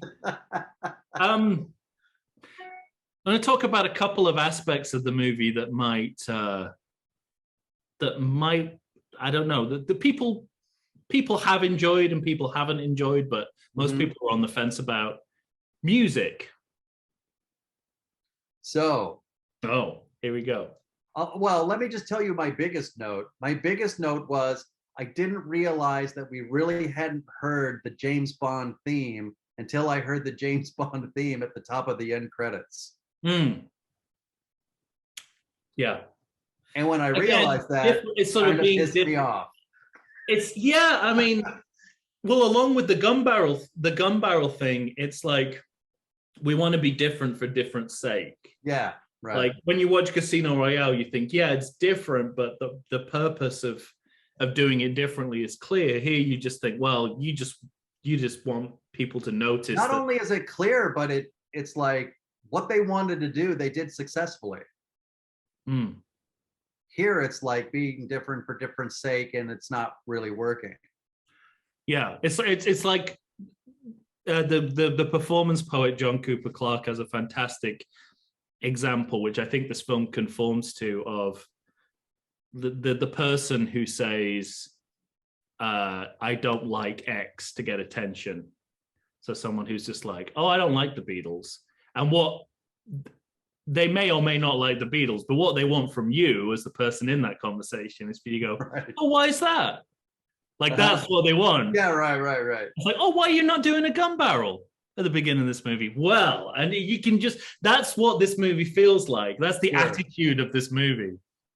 I mean, I think the music in this movie is a like the rest of it, just a mixed bag. Jack White and I was going to ask you, what do you think of that? I mean, in general, I think of them as like a second tier talent pool. Like whenever I hear that song, I think, God, I really wish that was like Nick Cave and Beyonce, or like it. Right. Like if it was going to be this matchup. It's funny you say that, because when the song started, I was like, man, I don't remember this song. And it sounds like a Bond song I'm going to like, but as it goes on, I thought, meh. Well, I got to say, I've heard the recorded version of this song. I think they delivered the wrong sound file to the movie, because the version in the movie is fucking horrible. The audio quality is fucking horrible. But aside from that, you know, it's like, yeah, I think I just think, well, God, I like the idea of a duet. Mm-hmm. I mean, it's shocking to me that this is the last person of color to record a Bond theme. Wow. We had nothing but white people since then. It blows my fucking mind that it's been this long since, and it's Alicia Keys, who's like one half of the song, and she has to sing with a white guy just to get right. Knowing that Shirley Bassey was passed over for the movie, and having heard her theme, it's hard to take. And I read something else about somebody submitting a song. Yeah, I mean, there's multiple, but I just think, this movie was obviously looking for legitimacy. Mm-hmm. I mean, it's just such an obvious shortcut to legitimacy. Well, but in the end, it came down to she wasn't a Sony artist. Yeah. It's just corporate. It does feel in the Bond era that, or not the Bond era, but the Craig Bond era, that we had latched onto something that obviously has been, you know, Paul McCartney. I mean, we've had certainly big names that have lent their talent to Bond themes, but it seems like what the Craig Bonds wanted was the flavor of the month, to do a Bond theme to win an Academy Award. Yeah, that seems the stated goal each time. They only started giving Academy Awards to Bond themes after they stopped deserving them. Right. It's insane. Mm-hmm. There's decades of like, no one's given it to Shirley Bassey, no one's given it to Matt Monroe. Like, and then suddenly, you know, any flash in the pan artist can win an Academy Award just by doing a Bond theme, regardless of the quality of that Bond theme. It's ludicrous. And I think how I feel about the score. Yeah, I kind of have mixed feelings about David Arnold as a Bond scorist, composer. Right. I mean, I think sometimes it was hard for me to separate the score from what I'm seeing visually especially during action sequences. Yeah. So it feels like the score suffers because I'm not enjoying what I'm watching. I totally agree. But because David Arnold is an interesting case. He's very much sold his entire career as the composer for the Bond films on following the path of John Barry, which has pros and cons. The first one he did was Tomorrow Never Dies, and I do remember being in the theater, obviously after GoldenEye, which was, shall we say, experimental musical score that I'm fine with, but I can see why people don't like it. It fits the movie, certainly. But Tomorrow Never Dies came, and I remember thinking, you know, this feels like a John Barry score from a 60s Connery movie, and that's a very satisfying place to be. But as it got, you know, but then you realize, like, yeah, but well, probably for most people, it's a place of comfort. You know, it's where you want to be score-wise. And then, you know, we get the debacle of Die Another Day. Yeah. We don't see him do anything interesting with the score. Or you know, he just kind of blends in. And it's interesting. I think he was more successful because he did an album of recording artists doing Bond themes, doing covers of Bond themes, just called Shaken and Stirred. It was a fantastic album. And that's where he really peaked. That and Tomorrow Never Dies, where there's some really great propeller heads versions of Bond themes integrated into that movie, which came from Shaken and Stirred. But beyond that, it's, you know, this is his last. I think this is his last. Is it Bond score? Because after that, it's Thomas Newman. Is that right? That does sound right. Thomas Newman, and then but Die Another Day, or not Die Another Day, but the last Bond film. Yeah, that was Hans Zimmer. So it went Thomas Newman, Hans Zimmer. Yeah. Oh no, Thomas. Just I forget about Skyfall. Skyfall. There's Thomas Newman for 2, and then Hans Zimmer for 1. Okay. So again, I feel like I don't know. It's like the B team. Like I can use this, you know. It's just like, and he recorded a song with Shirley Bassey, and it didn't, you know, it just seems Right. It bothers me. I've often heard that one of the saving graces of this movie for a lot of people are the graphics. How do you feel about? How do you feel? First of all, if you're at that point where you're trying to use the graphics as justification for it being a good movie, that's a problem. But, Yeah, but it is, what the hell are you talking about? Like the graphics? the touchscreen technology. Come on. The touchscreen technology. No, I get it, but I'm saying like people are saying that's why this is a good movie.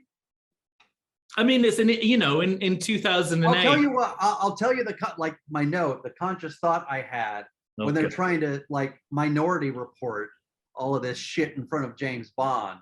I thought like somebody has a small dick. Like that was my thought. Like, boy, do we want to look cool in in the now times. We want to be nowtro. I would have liked it if, like, I think it could have worked intradiegetically if M was just kind of flustered with it all. Right. Like, no, it's like, don't just tell me. But yeah. In fact, if you had one shot of M going like this. Yeah. So like, can someone just, it's like, I don't know what it is. Maybe I ate some cake, my hands are sticky, I don't know what it is, but this thing isn't working. But they do the opposite, where she sort of says, impress me. And then we get a scene of people moving digital documents around. Yeah. Like some kind of, and it's another one of those things where it's either so of its time it's laughable, or we now live in that world, so it's not impressive anymore. I think it's a combination of both. Right. But there was also the fact that there was no hint of that kind of technology in Casino Royale is a little hard. It's a little bit hard to take. It's like it's like the Star Wars thing where 20 years ago people were using better technology than they're using now, and you sort of think like, wouldn't you have used this at some point in Casino Royale if it and there is it is also maybe just distraction, just like, look at this for a minute, a minute. It feels a little Copperfield. Little David Copperfield. Pay no attention to the man behind the curtain who's going, we don't have a script, I don't know what we're doing. But look at these bills. Frank Morgan's there going like, I literally don't know how to fix this movie. Meanwhile, on screen, all you're seeing is this fucking array of digital documents going everywhere. That's great. Well, I mean, that's more or less what I wanted to talk about. So let's move on to the epilogue. Okay. Which is pretty clearly delineated.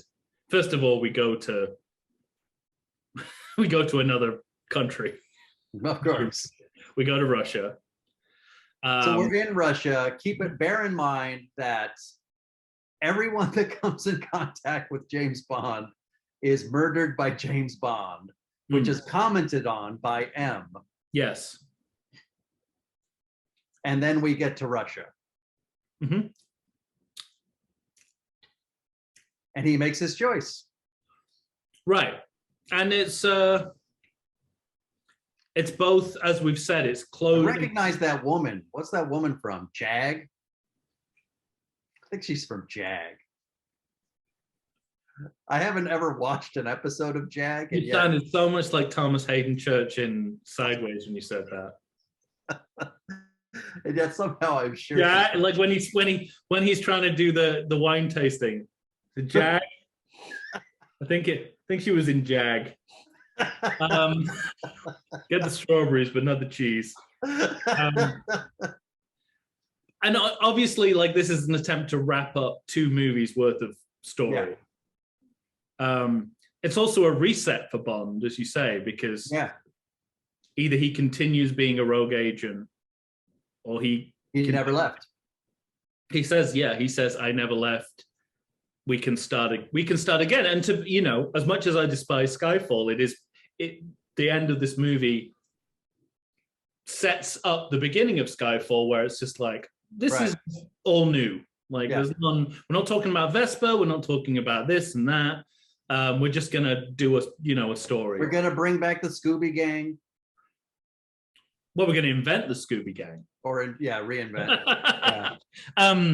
So there's that interplay there, which I think kind of worked. Like, it was necessary, I think, on both counts. I like how understated it is. I think it's the best acting that Daniel does in the movie. I like that it is character oriented, you know. Right. It's just a nice kind of. It's a nice. But I still say that if the movie had both been written and directed to have this through line be more present throughout the entire story, it would have more weight. The choice that he makes. Yeah, I mean, if you think about it in those terms, he sort of accidentally foils Dominic Green's plan, right, in the service of something else. Also, I mean, because we didn't talk at all about the end of the, you know, the set piece battle at the end of this movie. And I always remember one thing I really disliked about this movie was I kept asking myself questions like, why is this hotel there? Why would anybody go there? What is happening?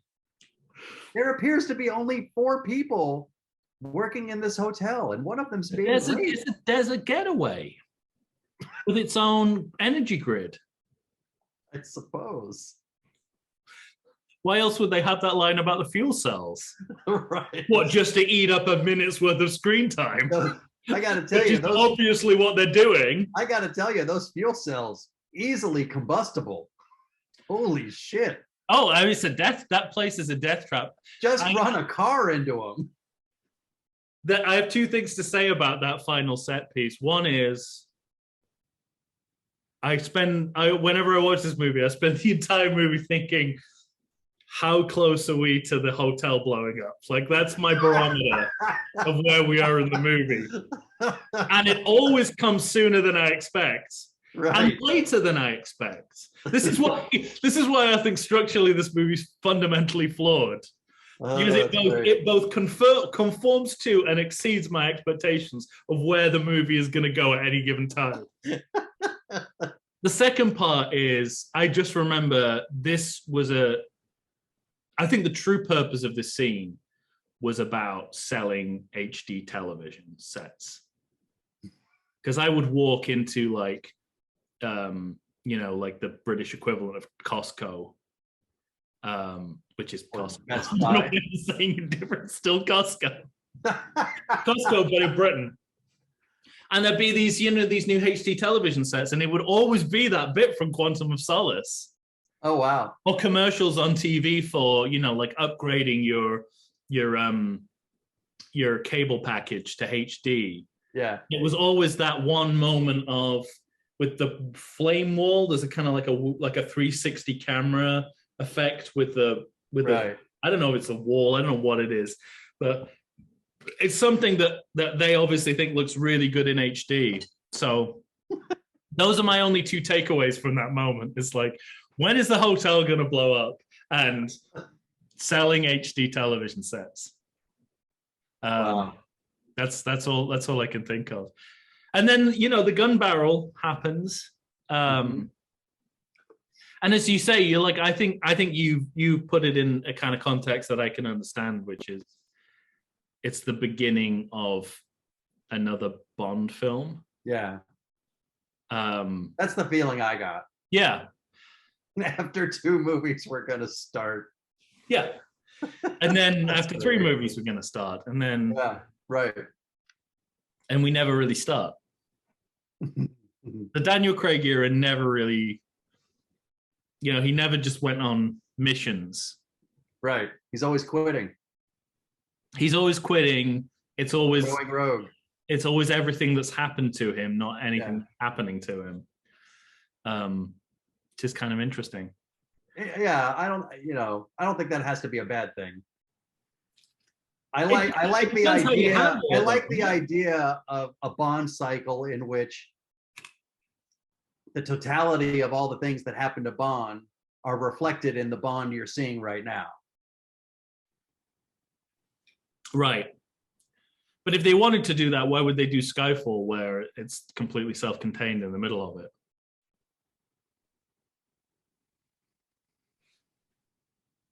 It's like a transition. It's like a bridge. You know, it's like, I mean, not buying it. I'm not buying it. I'm not buying your bridge scam, sir. They're just trying. They got to get to a new M for one thing. Well, you know, the best theory I've heard for this is Matt Gawley on James Bonding, who says the problem is the amount of time between these movies, because that makes it almost impossible to tell a coherent story. Yeah.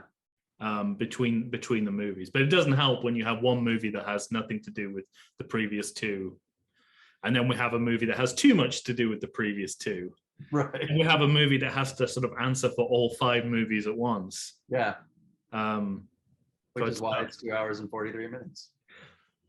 Partly the reason is because it has a 30-minute cold open, which we don't need. I said it before and I'll say it again. I don't fucking care. No, clearly I'm the only one who does in the entire Bond community,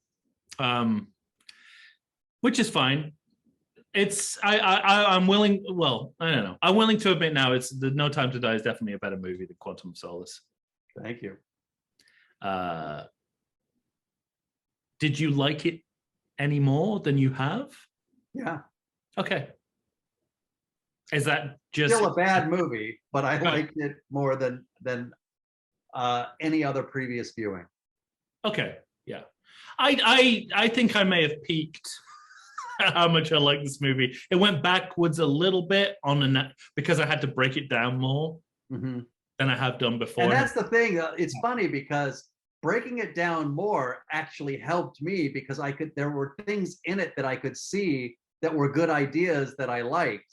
Yeah. Amidst bad filmmaking and other shit going on around it. Like, you know, there are nuggets of ideas within it that just aren't fully formed. Yeah. And so, like I said, like I wish those ideas had taken on more form, and they might have made a good movie. Yeah. But also, I have to say this. Obviously, when you have a writer's strike, there's lots that's unknown. But what's the longest a writer's strike has ever gone for? Oh, I don't know offhand.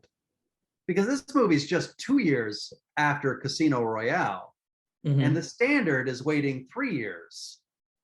So, wait for what standard? For sequels, like usually, you know. Oh, not in the Bond world. It's they at this point before it all went. The Bond world's a different thing. But what I'm saying is, like, you look at Star Wars, it's 77, 80, 83. Yeah. So 3 is like what you try, you know, for as a standard. If you were going to say there is a standard, that is the standard. Yeah. Obviously, it's fast and loose, and you know, you can wait a long time or a very short period of time. Breaking and Breaking 2 come out in the same goddamn year.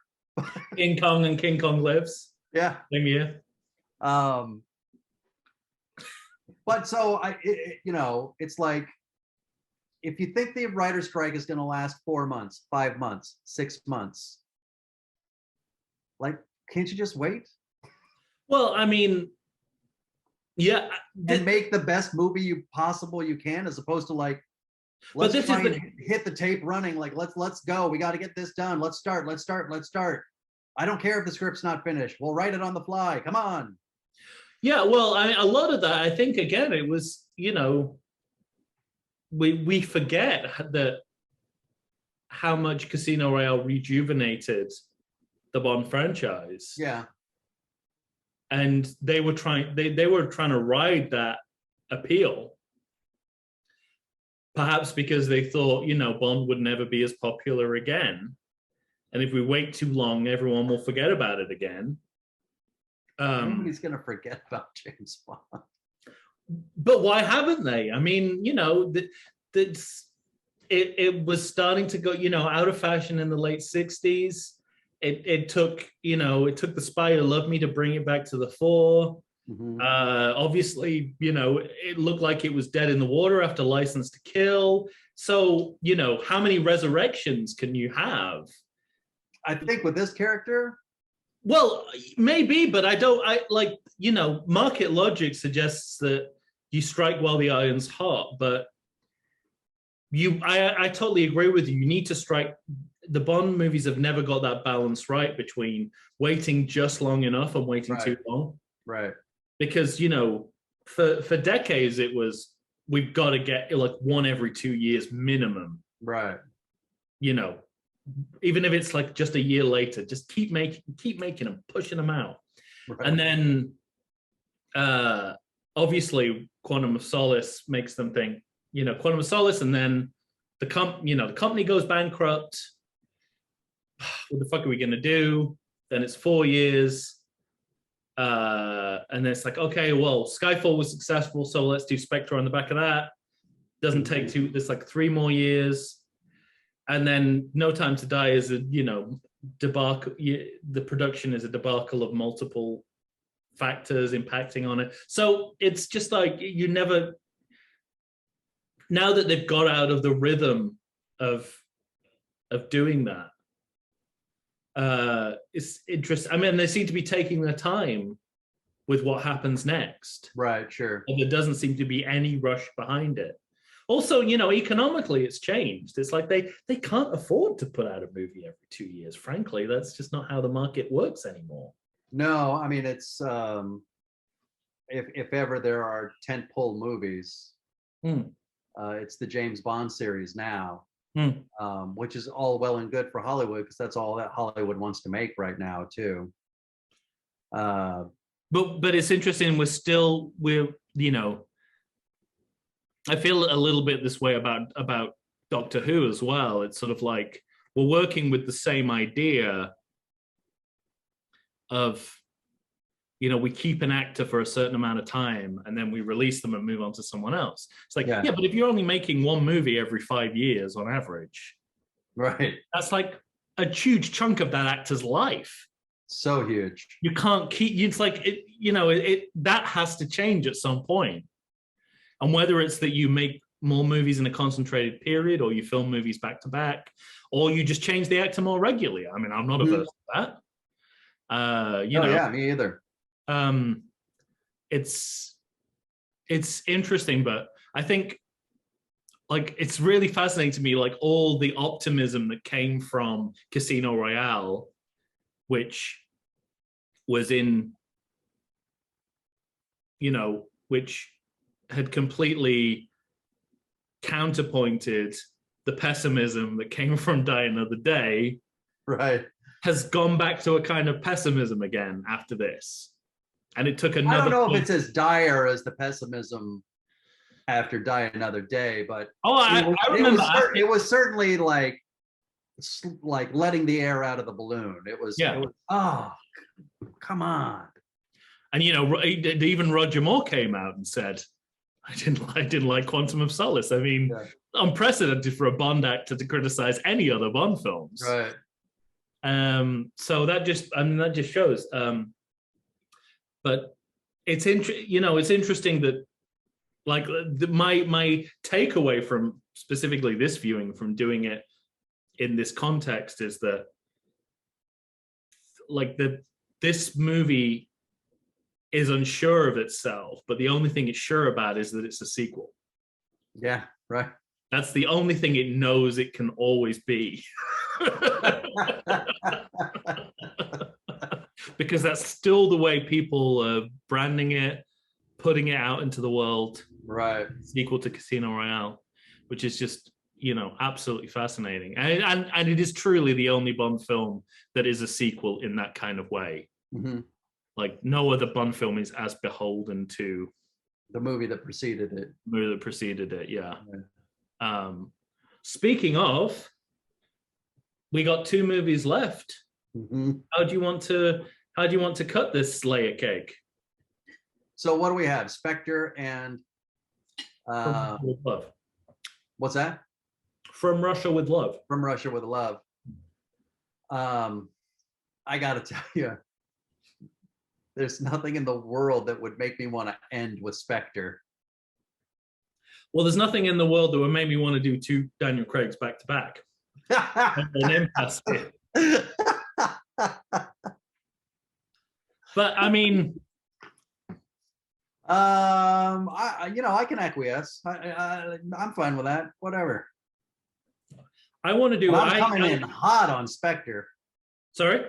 I'll be coming in hot on Spectre. Well, you know my feelings about Sam Mendes. I do. This is my preferred Sam Mendes Bond film, but that doesn't mean just insanity. But that doesn't mean I won't be trashing it to death. It's funny because when I did my rewatches, because when I saw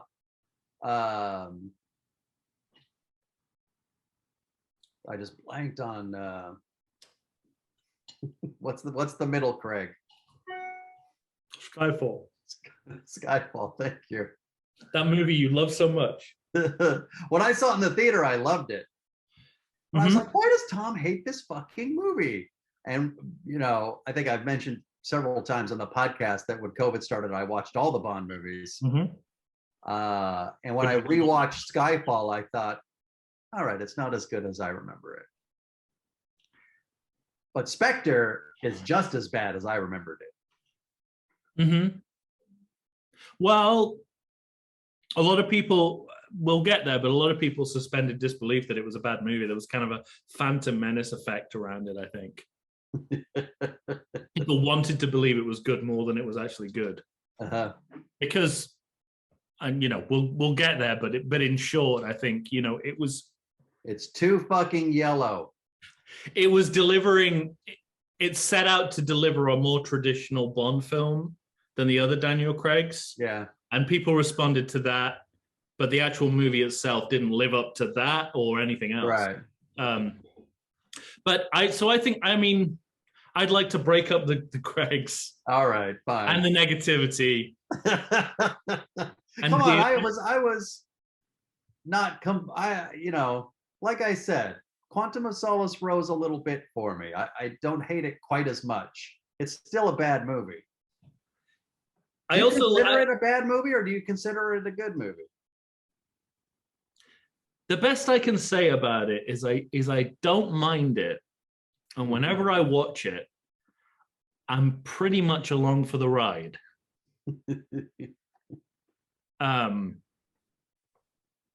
I don't know if I'd call it a good movie, because it's not. Yeah, I'm mixed. I'm mixed response. I'm more mixed than I was. Yeah, we're both mixed, but I have liked it more previously. I actually didn't mind it in the theater when I saw it. I didn't. There was a lot I got out of it. That's when I hated it the most. And I've seen something in it every time that has made me appreciate it more. But I think that's peak now. Mm-hmm. And I think I'm starting to recede. Not starting to recede, but I'm like, this is as much as I'm going to like about this movie. Uh-huh. And everything else is starting to bother me a bit more. Okay.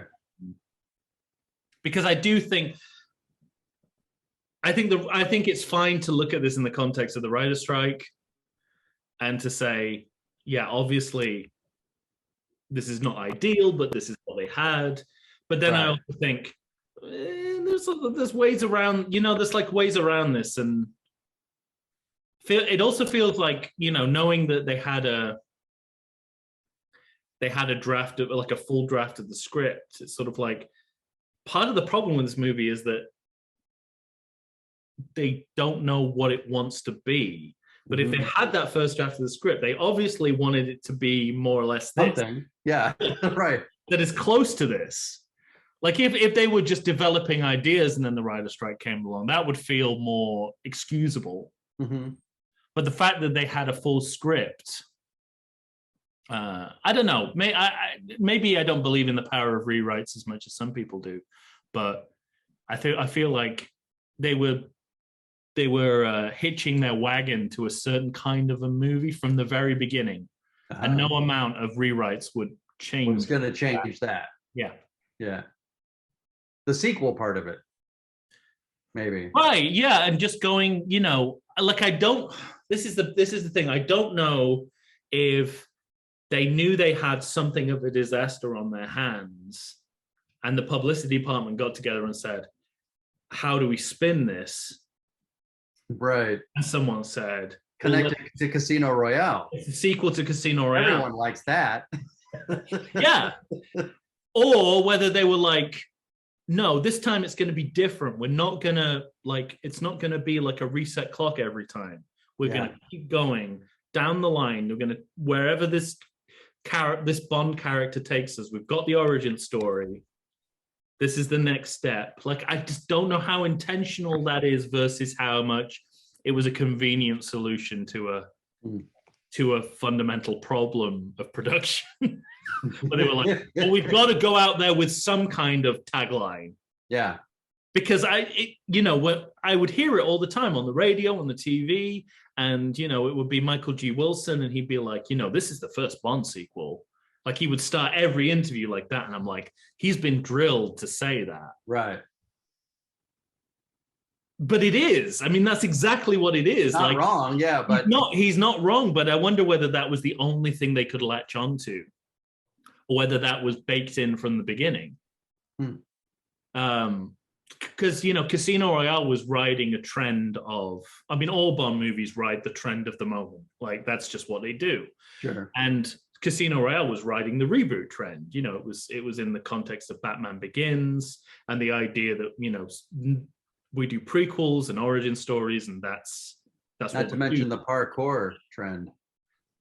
Parkour trend. Well, sports. I mean, sports is a given. Any kind of contemporaneous sport is fair game, And the Bond series has even invented a few of them, like snowboarding. Yeah.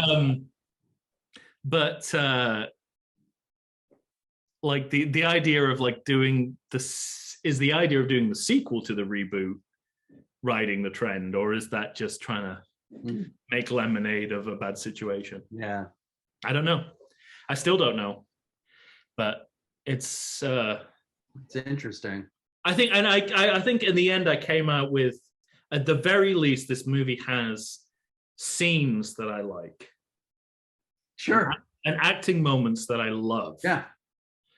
And like I said, I don't this is almost out of the conversation about, how good is Daniel Craig in each of these movies. Because I can't make the leap from Daniel Craig to James Bond in these movies. I just see Daniel Craig trying to figure out what to do. But at the same time, there's something about that that's kind of compelling.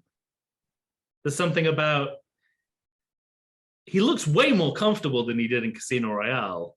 And people get offended when I say that, which is why I've not said it until we're just about to finish. But well, I think you and I have always, Casino Royale is not for him to look comfortable.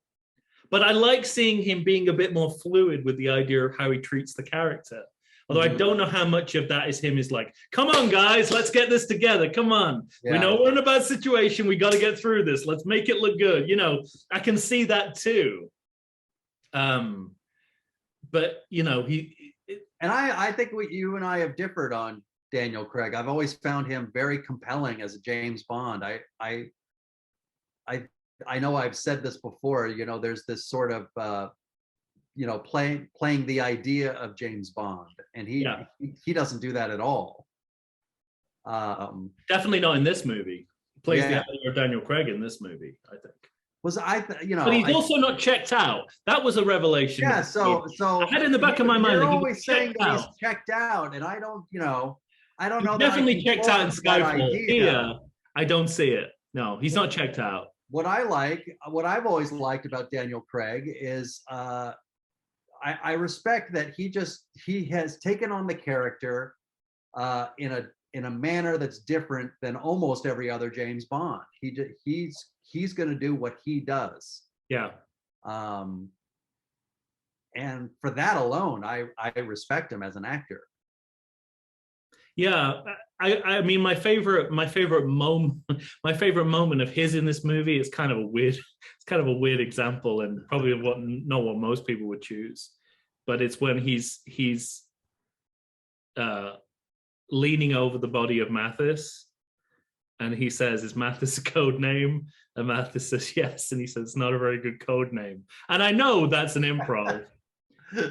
But I really like it, and I think that I don't know. He seems comfortable with playing the character in a way he hadn't before, because he shouldn't have been comfortable before, because the movie is about how he's becoming the character.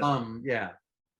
But he will never seem that comfortable again, because we know the rest of the time he doesn't want to be there.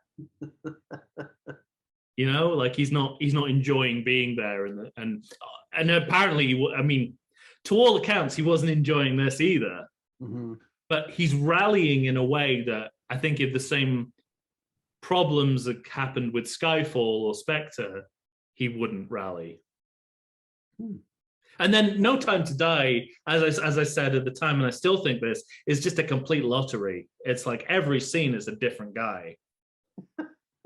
He's leaving no options on the table character-wise.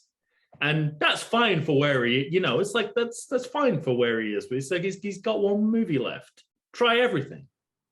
But here there's just a kind of fluidity, which is part of why I'm along for the ride. It's just like he's rallying to get to the end of the movie, just as I, as an audience, the character himself I'm trying to get to the end of the movie. Yeah, the character himself in this movie is certainly more single-minded than he probably is in any other of the films. Yeah. So that probably helps. Yeah. With what you like. Well, I don't know. You know, I don't know what I like, but I think, I think it's a nice little, snapshot of someone who's sort of growing into playing a character before they become tired of playing that character, I guess. Let's see. Like, I mean, he is. The next at least 2 movies, he's moving slower than wax. That's because of all the injuries he's sustained. Well, that's his own fault, you know. He's like you said, he wanted to be more involved. That's what it means. But so I know he looks back at his performance in this and doesn't like it, but I think he's probably being too critical. Oh, I hadn't heard that. Yeah. Well, he just sees himself like trying to rewrite a scene that's not working, you know. I'm sure everyone on the movie feels the same thing. Yeah. All right. Well, there you go. That's it. We'll be back in a couple of months with From Russia with Love. Russia with Love. The first Bond franchise film. Yeah. But the first one that we knew was the movie that turned Bond into a franchise. That is also somewhat of a sequel. And we'll talk about that when we.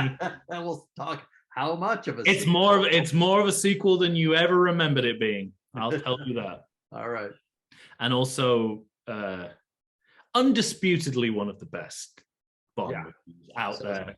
And even a Connery phobe like me would never try to argue otherwise about From Russia with Love. All right. All right. Well, there we are. Thank you, sir. Thank you. Did you manage to polish off your Vesper, or is it? Oh, look at that. I've done about half a bottle here. That's pretty good, isn't it? Did you just spit a lemon peel out? Yeah.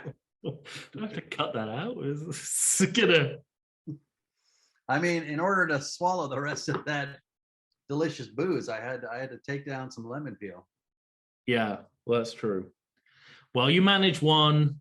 Daniel Craig, well, James Bond managed 6. I have 5 more to go if I want to match James There you Bond. go. Well, there's the rest of your day mapped out for you. I'm personally, I'm going to take a nap. I'm going to do a Mathis and take some pills and get in my plane pajamas and go to sleep in my, fully reclinable seat. There you go. Courtesy of Virgin Atlantic. So, well, we'll be back with From Russia with Love. Indeed, we will.